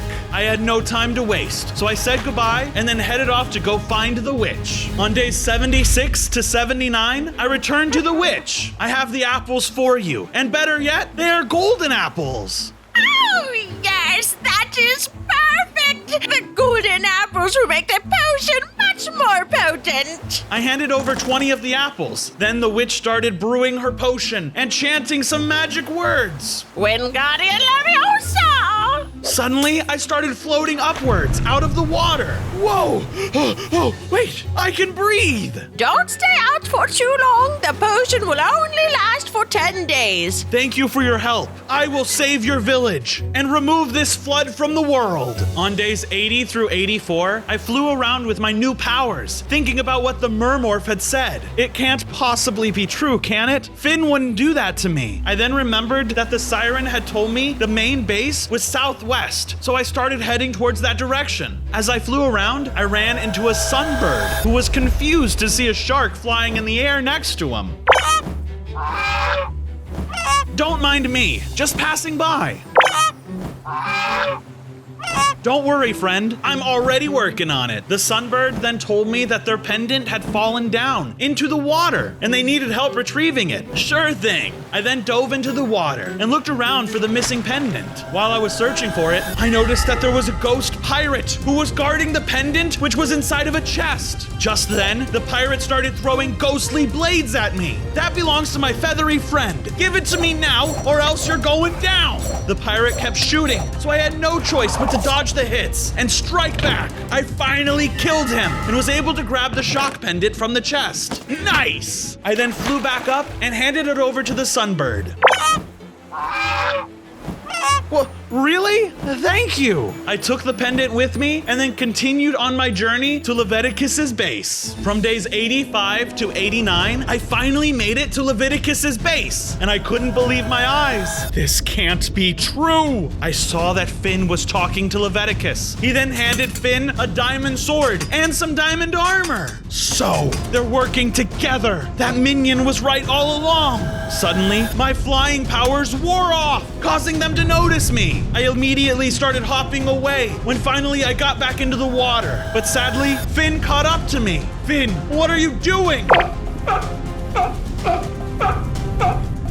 Well, you give me no choice, Finn. Gah! I charged at Finn and started battling against him as he used his diamond sword to fight back. I should have never trusted you. I fought against him using all my might and eventually killed that stupid little seal, making me feel hopeless and betrayed. This isn't fair. I don't know who to trust anymore. On days 90 through 93, I returned home and saw that the legendary turtle was there. Why do you look so pouty, Bronzo?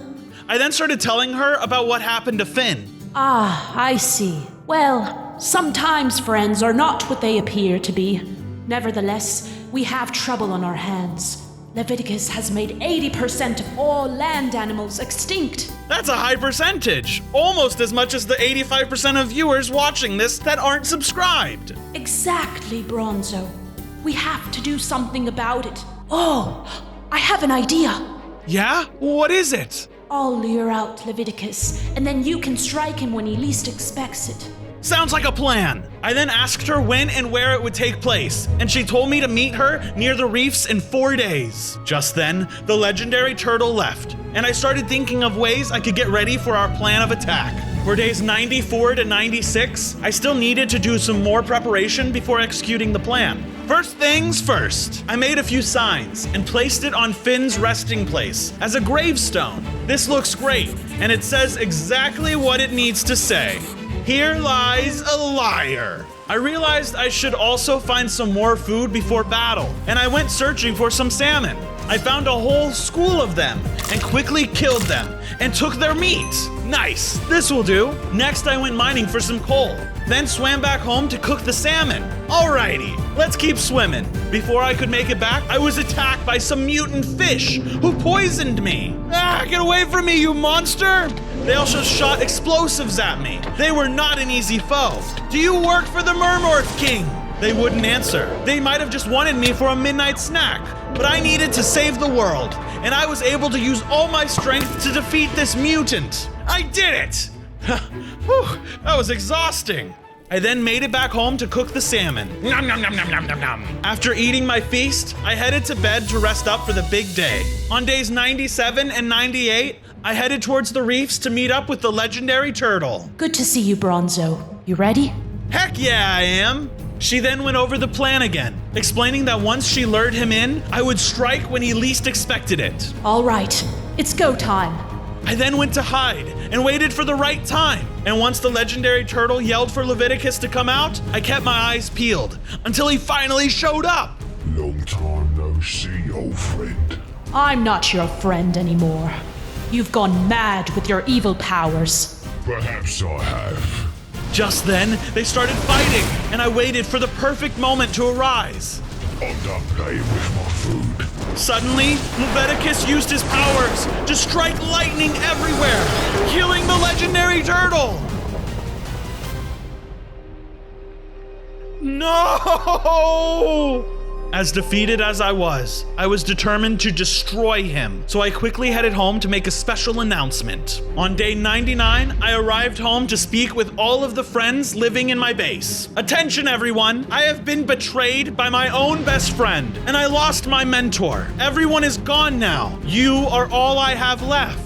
Now I am off to destroy the evil mermorph king, Leviticus, and return the state of the world back to normal. I may not return, so please, if you could all just do me one last favor, make sure you like, subscribe, and hit that bell notification so you never miss another video, and comment down below what kind of 100 days challenge you want to see me do next. Thank you everyone, and wish me luck. I left my home once again and set off back to Leviticus's base, where I was sure he was still waiting for me. It was finally day 100. I arrived at Leviticus's base. It was pouring really hard, and I could hear thunder rumbling from every direction. All right, you monster, you better stop now. It's your final chance before I kill you. And why would I do that? You're the last thing in my way now. I wasted no time and immediately went in for the kill. He then began using his lightning and a trident against me. Luckily, I had my sword of the depth and some arrows to use against him. And sometimes I even hit him with lightning thanks to my awesome shock pendant. Give up now, you fool. If you do, I'll let you live in peace. Never. Eventually, I killed him and headed up to the surface. And after a good victory, the rain had stopped. Suddenly, I felt a monstrous energy consume me. My consciousness was transported into my biggest form yet. Diving deep into the depths of the ocean, hit an ancient city where on day 1, I spawned in as a baby Leviathan. In front of me was my dad, watching over an ancient relic that held tremendous power. Suddenly, the god of the sea, Neptune, entered the city and loomed above menacingly. He began releasing his sharks onto our people. At long last, the Leviathan relic will be mine. Bronzo, go find your mom, now! My dad charged in to protect our people's treasure. Neptune twirled his trident and brought it down on my dad's head. The titanic Leviathan chomped him with his massive jaws. Despite both of them being entities of the sea, Neptune was leagues faster than my dad, swimming circles around him. Neptune raised his trident high above his head and summoned a whipping whirlpool that sucked in all nearby creatures. My dad fought valiantly, but Neptune summoned more sharks, whose teeth ripped and teared at the Leviathan's serpentine head. Despite my dad's strength, he was no match for the power of Neptune. He fell to the sea god's might. Dad! No! I swam for my life, knowing that I had to find my mom no matter what. As I searched, I watched as Neptune's shark minions killed my people left and right. I was getting desperate when I finally managed to find my mom in the chaos. Bronzo, you must find the Shipwreck of Shadows. You'll know your destiny then. Before I could respond, Neptune appeared and struck her down with one fatal blow. You're next, little Leviathan. On day 2, I was swimming for my life as Neptune chased close after me. I was only a baby Leviathan, so I was no match against a sea god. I had to try and get him off my tail. I made a quick turn and hid inside of a cavern, but to my horror, Neptune blasted through it with a powerful attack. Ah! I took damage from the explosion, and a strange item appeared inside of my inventory. I was marked with Neptune's vision. What is this? I didn't have time to think. I kept swimming and ducked into the next hiding spot I could find. Unfortunately, Neptune's goons were already waiting inside. How did you find me? You fool! With the curse of Neptune's vision, we'll always find you. The sharks came at me with their massive jaws. On day 3, I was forced to fight the swarm of Neptune's angry sharks. They were quick and had vicious biting attacks that dealt loads of damage. I was too weak to stand a chance against them. They bit me down, leaving me with only half a heart. Stay away! In a moment of desperation, I managed to unleash a tidal wave attack, knocking the sharks away from me. I used this to my advantage and made a run for it. The sharks followed me in close pursuit as I swam as fast as my fins could carry me. But things only got worse when I was met with a dead end. I had nowhere to run, and the sharks were closing in. Ah! Suddenly, the wall was smashed open behind me by a massive kraken.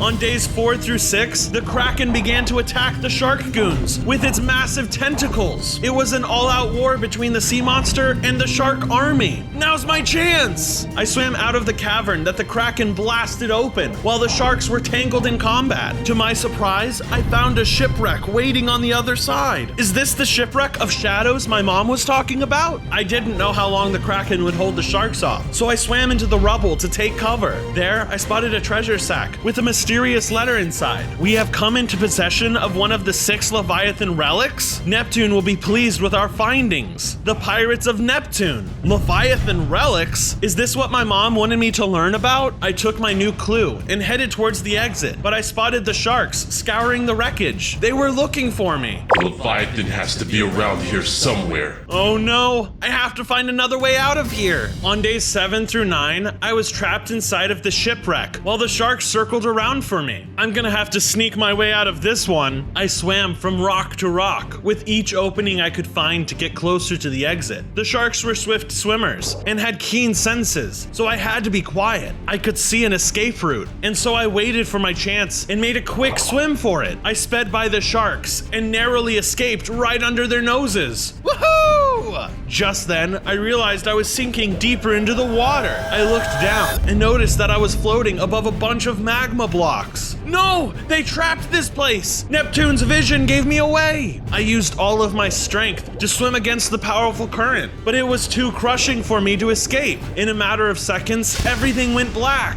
On days 10 through 11, I woke up inside of a fish tank on the deck of a pirate ship. Standing before me was none other than a powerful pirate captain. What's going on? Yarr! Me and my pirates of Neptune are gonna turn you in for a big bounty. No, why would you do such a thing? Well, because I love money, of course. Isn't that obvious? I'm a pirate. I guess that does make sense, but I can offer you something better. Better? What could possibly be better than the sweet smell of treasure? My friendship and loyalty. Arr! Stop wasting my time. The captain aimed his cannon at me. As I was about to accept my fate, I heard a little voice calling out. I turned around to find a trap door at the bottom of the cage. Down here! On the other side was a crab trying to get my attention. Come with me, quick! I swam down through the trap door, narrowly escaping the captain's attack. We have a runner! Get him, men!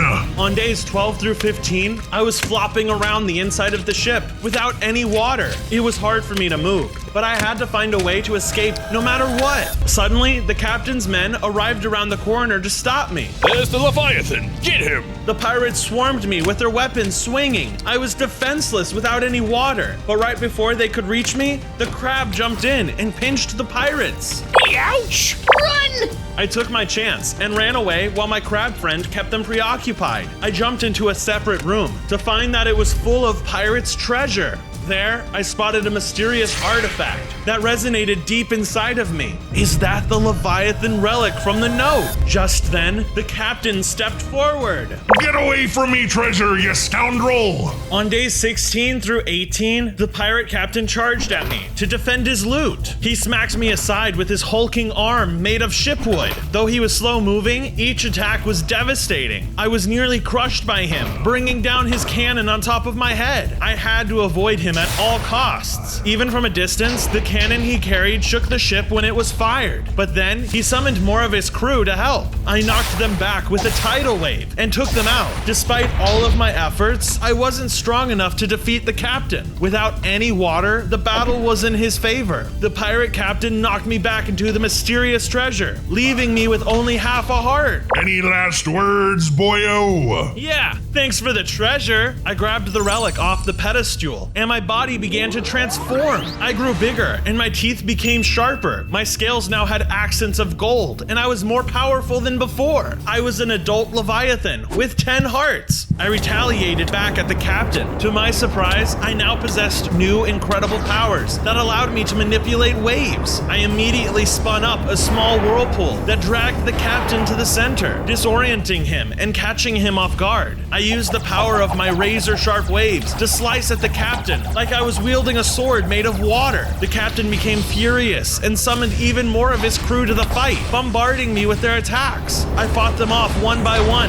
dashing into them with a wave of my new powers. When they were taken care of, I turned to the captain and unleashed an amazing attack that cut into him repeatedly. Whoa, there are 5 more of these relics? The captain grew angrier, using everything in his arsenal against me. He took off his metal arm, revealing a massive hook underneath. He clobbered and sliced at me repeatedly, and I was beginning to lose the fight. Even with my new strength, the captain was still too strong for me. Without water, I was destined to lose. Suddenly, the wall of the ship exploded, revealing the same Kraken from before.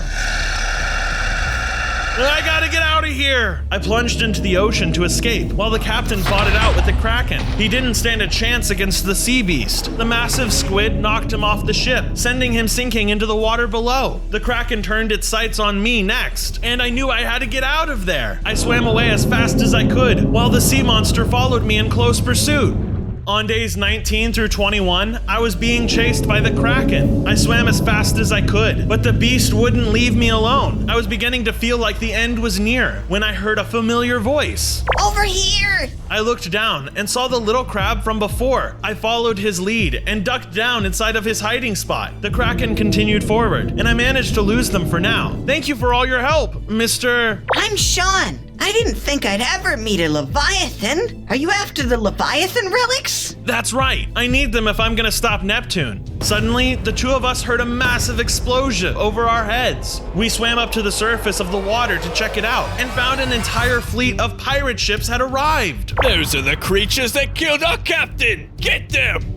From days 22 through 24, the pirate ships were shooting projectiles at us from their cannons. There were loads of them, and I did not want my new friend to get hurt. Run, Sean! I got this! Sean ran away, and I swam in to take on the fleet myself. I smashed into the ships as an adult Leviathan. I could feel it in my blood that this was something I was destined to do, just like my ancestors before me. Us sea monsters needed to bring down the ships of our enemies. I feel amazing! I had just gained 10 more hearts. The ships attempted to return fire, maneuvering in ways that could save them from my wrath. I did get hit directly with a few cannonballs, but because of my increased hearts, I shrugged the damage off like it was nothing. I bit, ripped, and teared at the ship's hulls with my razor-sharp teeth. The ships were battered by the tidal waves I conjured, like a brutal storm at sea. I managed to dwindle their numbers, sinking their ships and leaving them to be swallowed by the waves. The battle was tough, but I was too. I demolished their ships one by one until nothing remained of their fleet. I'm the ultimate sea creature! Suddenly, something grabbed a hold of me and yanked me back into the ocean below. On days 25 through 27, I was yanked down to the bottom of the ocean. All around me were the remains of the ships I had just sank above. Who brought me here? Ahoy, Leviathan! To my shock, an undead captain revealed himself to me. It was the captain of the Pirates of Neptune. Didn't the Kraken kill you? It'll take more than some oversized calamari to stop me. So you, what, merged with the Kraken? Ew! I've never felt better. A bit slimy, but that's no more than the usual pirate grime. I think I'm gonna be sick. With this new form, I'm well nigh guaranteed that bounty money. Then I won't be just filthy, I'll be filthy rich. Fat chance, noodle mouth. You'll probably be floating belly up with the rest of the trash in the sea. That'd be enough for your incessant prattling. Get 'em, boys! Pirate skeletons flooded the area. All of the men I had just slain had come back to life and were hungry for revenge. The pirate skeletons charged at me with their numbers, but I wasn't going to let that stop me. I pulled out my dagger and started slashing them backwards to keep them from getting any closer. But more and more kept popping up to attack me. I used my tornado power to separate the horde of skeletons. In the mix of it, I was able to kill a couple of them. The skeletons were fierce opponents, and they were not going to let me leave this battle alive. I fought with all of my power, but every skeleton I took down would come back to life. They were immortal.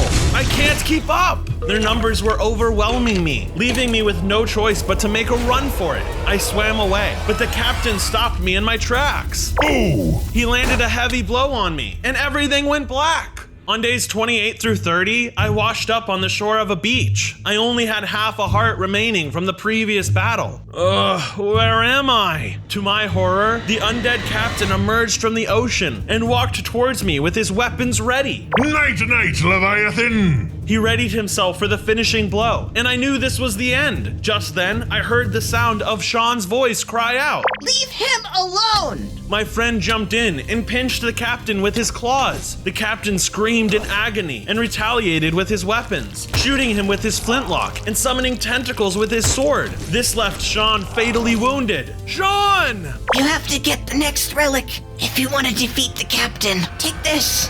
Hurry. With his dying breath, Sean handed me a map. I couldn't let his sacrifice go in vain. I took it and plunged back into the water before the captain went for me. On days 31 through 33, I followed the map Sean gave me to an underwater cavern. The place was dark and littered with skulls of fallen men. This place gives me the heebie-jeebies. As I swam around, some of the bones sprang to life, transforming into the pirate skeletons. I ducked behind cover before the revitalized skeletons could spot me. Luckily for me, they didn't seem to notice, and I kept watching to see what they were up to. They're immortal, so I need to make sure I don't get caught. I knew that the relic had to be in here somewhere, but I was too afraid to move and get noticed due to my size. I watched all the skeletons leave the area. They all went down into a cave system. All but one. Where's that guy going? Probably somewhere important. I watched as the skeleton pirate walked away. None of his other skeleton friends were going with him. What is he up to? Maybe I should follow. I swam behind them, careful not to get caught. On days 34 to 36, I followed behind the skeleton pirate to be led to a prismarine city. There, Neptune was speaking with an army of the undead. Hear me well, men. The rogue Leviathan will be after the relic, so be on high alert. Is he talking about me? Do not have fear when in the face of the Leviathan, for he is a weakling at heart. Together we shall take over the seas and gain the power of the Leviathan relic. This isn't good. He's hyping up his army to be even more violent towards me. Hold on, men. I sense the Leviathan is nearby. Suddenly, Neptune turned and looked directly in my direction. I knew at that moment that he must have sensed my Neptune's vision. He's here! Everyone search immediately! Time to get out of here! I swam away from the area, only to immediately get spotted by one of the pirates. There he is! Hordes of pirate skeletons rushed to apprehend me, but I blasted them away with my powers to buy me more time. I continued swimming as fast as I could, until finally I found a cavern to hide inside of. Is anywhere safe? No.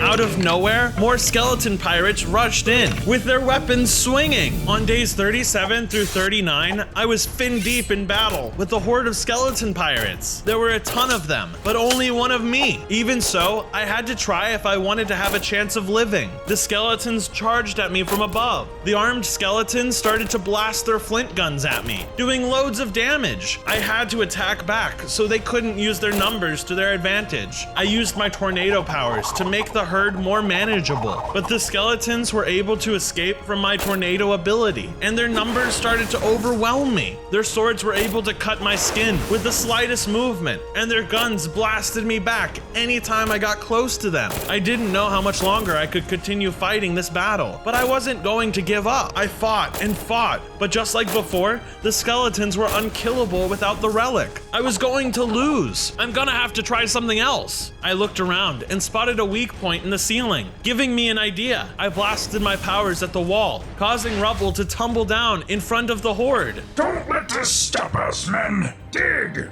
That won't hold them for long. I took my chance and swam deeper into the cavern, where they were stuck in my trap. On days 40 to 42, I arrived inside the heart of the cavern. There, right in front of me, was the second relic, waiting for me. Finally, with this, I'm gonna be powerful enough to stop all this chaos caused by Neptune. As I went to pick it up, I was stopped dead in my tracks by the undead captain. You're not getting your hands on that! You again? Why can't you just die and stay dead? I'll never give up, so long as there is treasure to seize. Life isn't all about treasure, you know. There's friends and family, and just having a great time at the moment. I'm tired of listening to your half-hearted lectures. I want all the treasures in the seas, and I will get them. Suit yourself, Captain Blackbeard. Or should I dare say, Captain Deadbeard. He attacked me without hesitation, slashing me and shooting me with his pistol. The captain was the fiercest opponent I had faced. He was able to hit me with his gun, blasting me backwards. I tried counterattacking with my dagger, but it didn't seem to hurt the captain at all. Suddenly, the captain started to spawn large purple octopus tentacles from the ground. It struck me, dealing massive damage. I used my tornado powers, and I struck the captain, dwindling his health a little, but he still came at me with full force. I was fighting with everything I had, but my powers were just no match for the captain's. He seemed impossible to beat, but I needed that relic if I wanted to kill the unkillable. Hey Blackbeard, look over there! Treasure! Treasure? Where? With Blackbeard distracted, I went in for the relic, and I underwent a transformation into my third Leviathan form. I gained 5 more hearts, and the water beam power. Arr! You lied to me! And now you've lost. I unleashed my water beam and obliterated the captain. I did it! Let's go! Just as I celebrated, Neptune arrived to stop me. You will pay for that, Leviathan! Get over here! I didn't know what to do, except run away as fast as I could. Ah! On days 43 to 45, I was being chased by Neptune. I was looking for a place to hide, but his vision kept giving me away. You can't run from me, little Leviathan! As I was running, he shot one of his powers at me, and it hit right in front of me. I have to keep going! I tried swimming away from Neptune as fast as I could, but there was nowhere to escape. At this rate, he is probably going to catch me. Then I had spotted a dark cavern in the ground. I could lose Neptune if I go in there. I dived into the dark cavern in the ground. My body glowed in the dark, which helped me navigate through the cavern. Is he still following me? I turned around and looked behind me to see if Neptune was still chasing me. I didn't see him, so I continued where I was going. Suddenly, I had seen a fish with massive jaws coming super fast towards me. I'm not running this time. I'm done running. On days 46 to 48, the anglerfish was attacking me. The creature charged at me with its massive teeth. The fish was able to bite me, and its bite packed a punch. His bite didn't just leave a mark, it also sent poison through my body. I was trying to attack back, but the anglerfish was too fast, and it was dark. Unfortunately, I couldn't time my attacks right, and my opponent had the upper hand because it had a glowing light in front to guide him.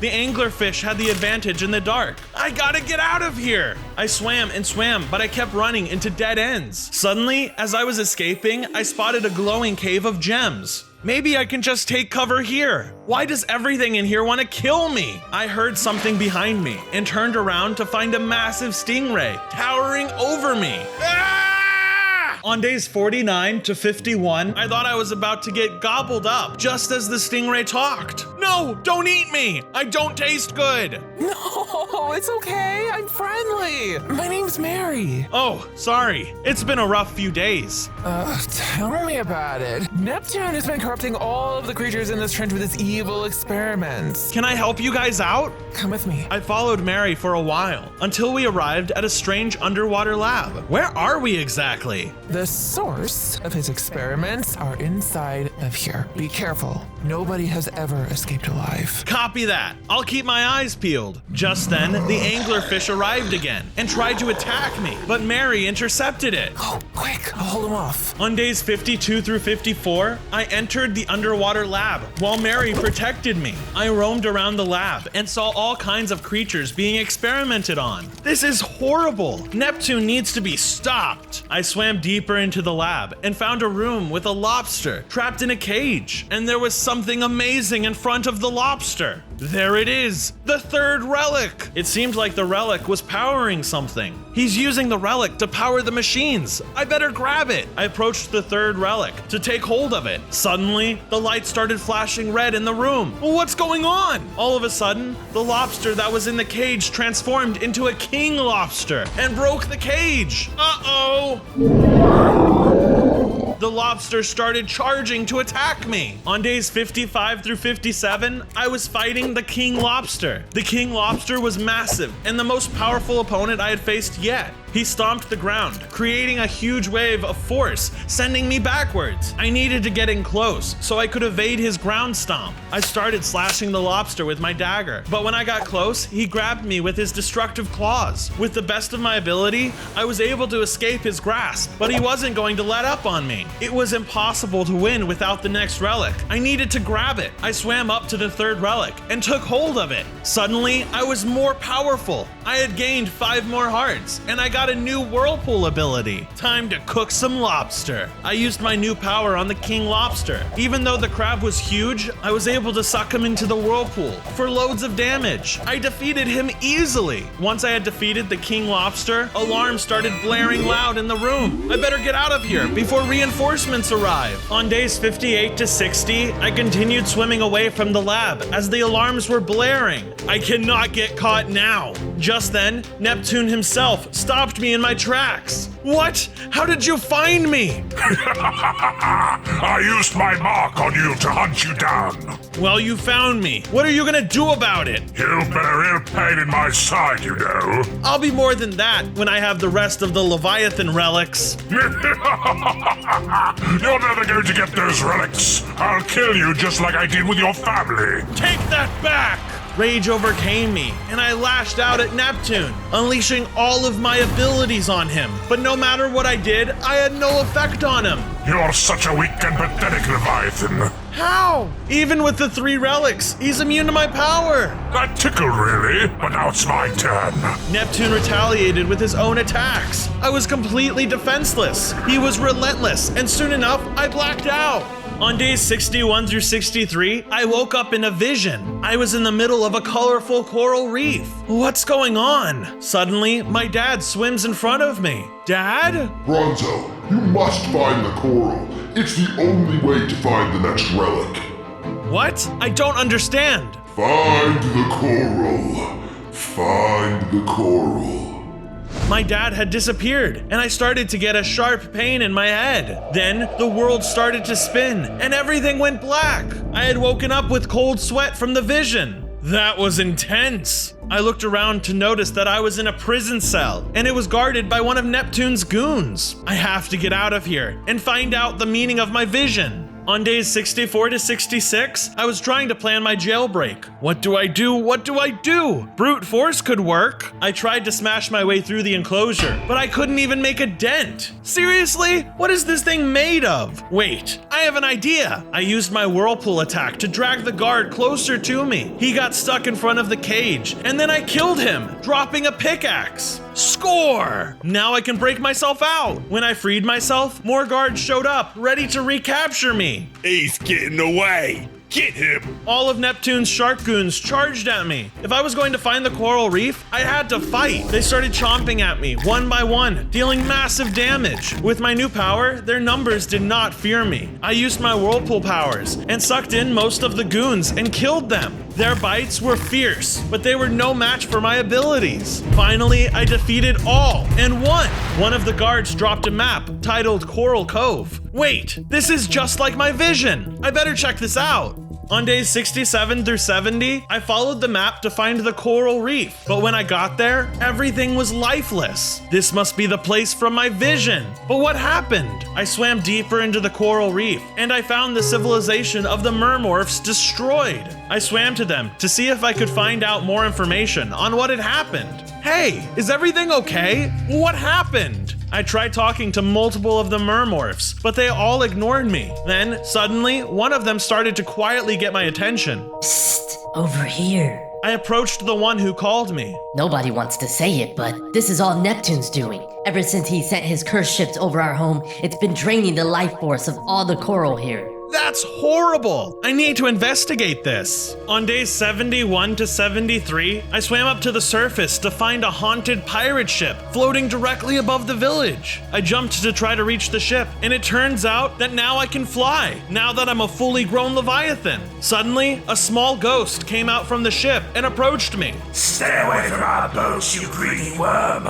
Only when you stop killing the coral. Suit yourself. Next, all the ghosts began attacking me. The ghosts were small, but mighty. They would try to lunge at me, to grab me, but with my massive size, it was too hard for them to touch me. They struck me with a strong magical force, dazing and damaging me a little. When they got close to me, I took out my dagger and eliminated them with one strike. I also used my whirlpool, causing them to get sucked in, doing extreme amounts of damage to most of them. To my surprise, more and more kept coming. I knew I had to fight with everything I had. While I was going toe-to-toe with the ghosts, I damaged the ship, trying to bring it down. Luckily, I landed a big attack that broke open one of the walls, revealing the 4th relic. Whoa! I'll be taking that. I rushed to grab it, but a ghost appeared before I could get there. Nobody takes my loot. On days 74 through 76, the ghosts continued attacking me. They just kept coming, more and more of them, but I couldn't let the mermorphs down. There were more ghosts than last time, but I needed that 4th relic. They used their magical forces again, but this time it stunned me backwards. They were going to fight harder to protect the relic. With my strongest ability, I spun up a big whirlpool, making them shake rapidly and die. The ghosts tried to use their numbers to overwhelm me, but they were no match for my abilities. I slashed the remaining few with my dagger and won the battle. I claimed the 4th relic. I got 5 additional hearts and the chakram power. I felt so much stronger. The chakram allowed me to have spinning blades circling around me and shredding anything in its path. Neptune is gonna love this. I swam back to the underwater village and all of the mermorphs were rejoicing together. We're saved. Thank you. All of a sudden, Neptune arrived. He must have followed my mark. Hide down there, now. On day 77 to 78, I went into the hiding spot while the mermorph confronted Neptune. I sense the Leviathan in your village. Tell me where he is. I haven't seen anyone here, Your Grace. You're lying. Tell me this instant. Please, sir. Just then, Neptune killed the mermorph in pure rage. No! He's gone mad! Neptune began killing everyone in the village, not even batting an eye on what his consequences were. I wanted to intervene, but if I did, I'd just die too, and everything would have been pointless. Suddenly, Neptune turned right to me. I gotta get out of here! On days 79 to 80, I was swimming, looking for a spot to hide. Out of the blue, I saw a tower with a beacon shining from the top. Maybe I can hide around there for now. I swam to the tower and hid behind it, hoping Neptune would not see me. I need to get rid of this mark somehow. Did you say mark? Out from the tower emerged a water mage. Yes, a mark from Neptune himself. I can remove Neptune's mark if you're able to find the 3 ancient sea items. I think I'm capable of doing that. What are they? They handed me a list. First was the rune of the storm. Second was the seaweed of secrets. And the final thing on the list was the scroll of the Dead Sea. Great, I'll get on this. What else? Just then, I heard some yelling for help. Maybe you should check that out. I don't know about that. It sounds like it could be a trap. And so what if it is? Aren't you the almighty Leviathan? How are you supposed to save the seas if you can't even be brave enough to investigate a scream?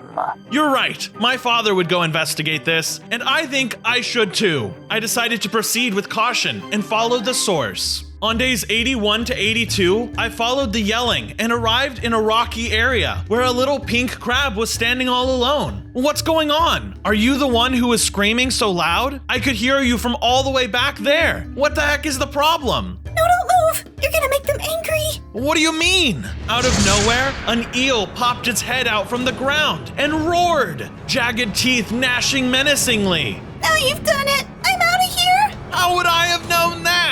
More eels began poking out of the rock, growing and snarling as they popped up. As their numbers increased, they attacked. I lashed back with my blades and my newfound chakram power to whittle the sea worms down, but it felt like they just kept coming with more and more numbers. Their bites hurt, but my thick skin denied their teeth from sinking deep. I was tired of all of them and unleashed my water beam to blast them into smithereens. Thanks to my persistence and power, the last eel had died. Now that all of them were gone, the little crab appeared. Thanks for your help. I don't know how I could have done that myself. I want you to have this. She tossed me something. As I picked it up, I realized it was the ruin of the storm.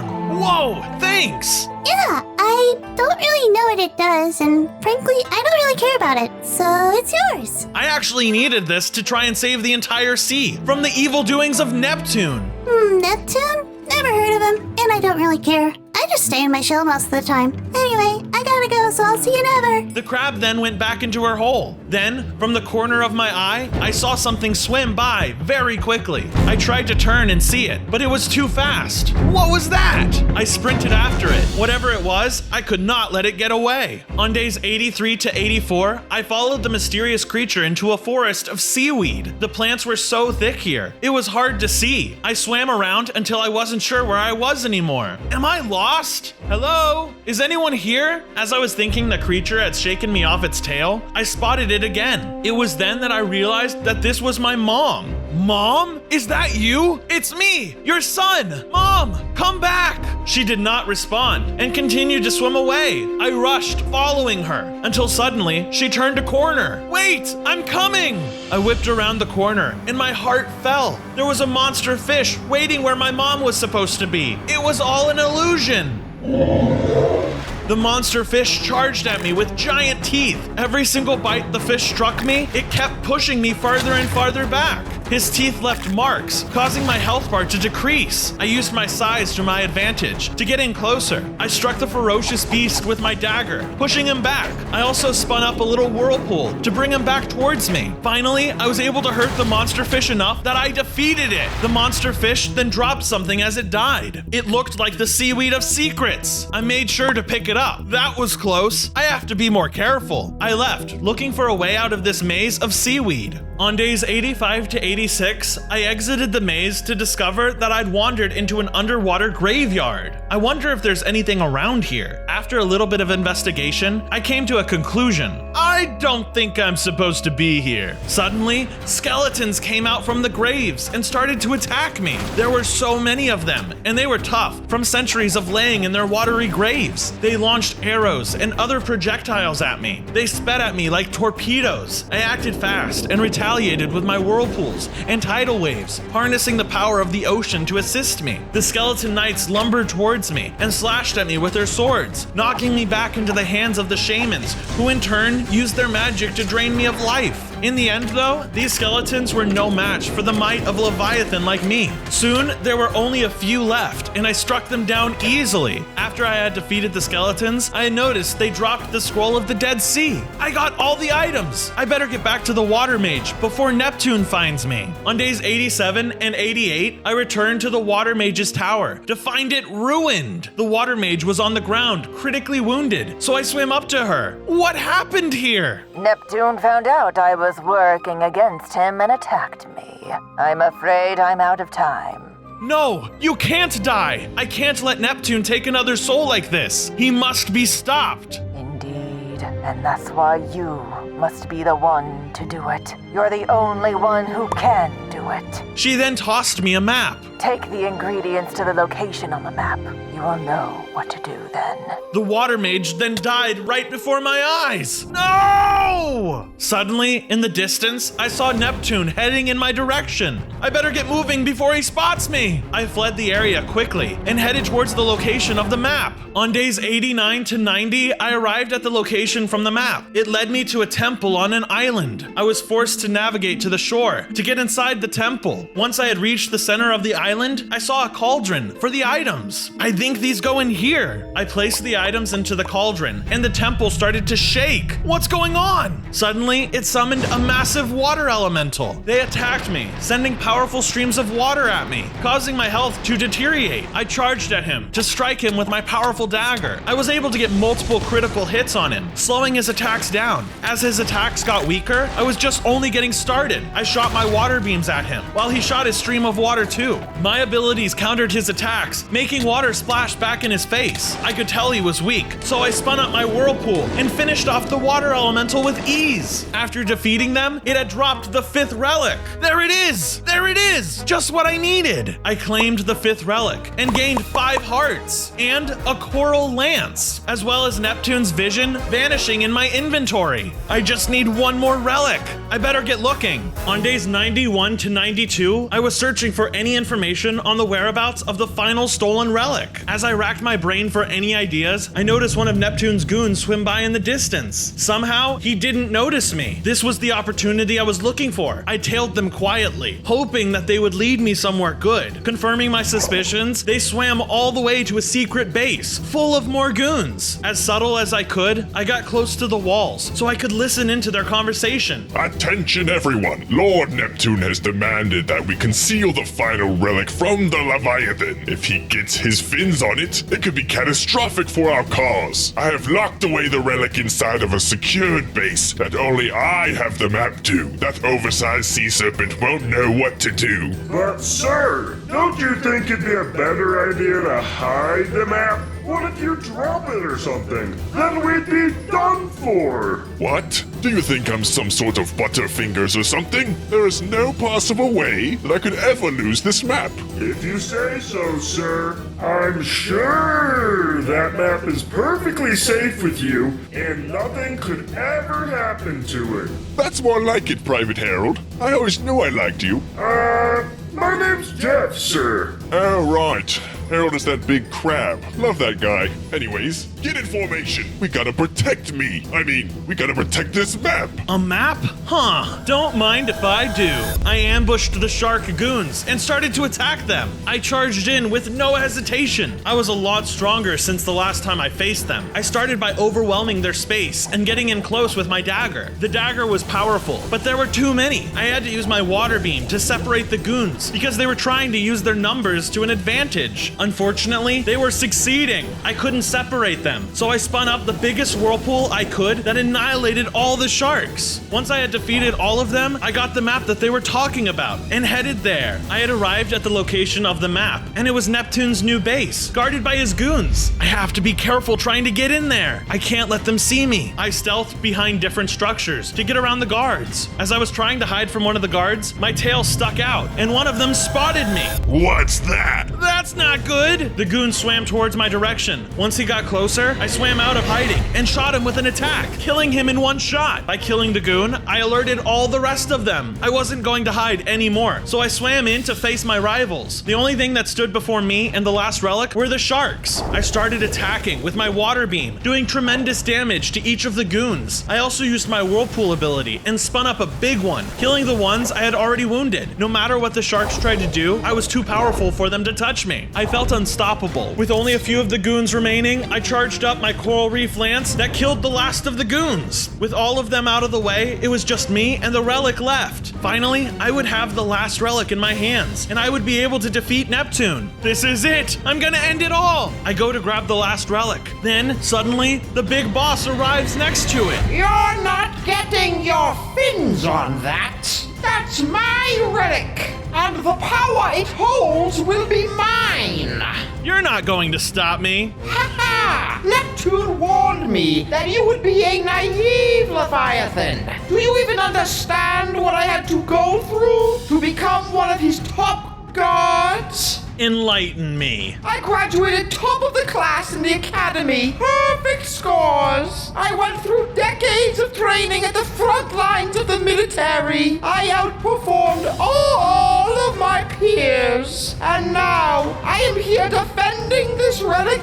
This is easy peasy compared to what I'm used to. I bet it's nothing I couldn't do. I've traveled here from thousands of miles away, gone through the toughest of opponents, and collected 5 relics already. If I were you, I would stand down now. Yeah. I'm not impressed, kid. I've heard that one before. You see my big claw? I have more strength in this bad boy than you have in your entire weak little body. It has the power to snap an entire boat in two. Oh, is that so? Well, good thing I'm not a boat, you stupid crab. Well, duh! I know that! It's just an example, you bozo! Well, let's find out. I don't think it's gonna end well for you. I've had enough of you talking! I'm ready to end you once and for all, you puny snake! On days 95 to 96, I charged into battle against the giant claw crab, unleashing all of my power onto him. His shell exterior was as tough as diamonds, and it seemed like I wasn't able to crack it. The crab lunged and tried to grab me with its claws, but I was able to evade it. I started slashing the crab with my dagger, dealing critical damage and pushing him backwards. The crab was smart and knew how to use his attacks. Once he had distance from me, he shot his acid at me, doing critical damage as well. The crab then sent a powerful razor-like wind at me, causing me to launch backwards. I knew this battle wasn't going to be easy. He was the toughest thing I had faced thus far, but I knew he wouldn't last. I was able to muster up all of my remaining power to summon as many whirlpools as possible, tearing the sea crab to pieces. Haha! I win! Now with this relic, I will be able to stop Neptune.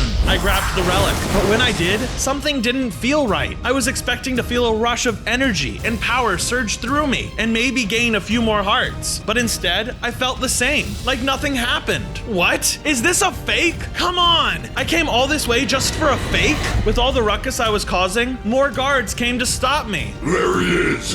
Get him!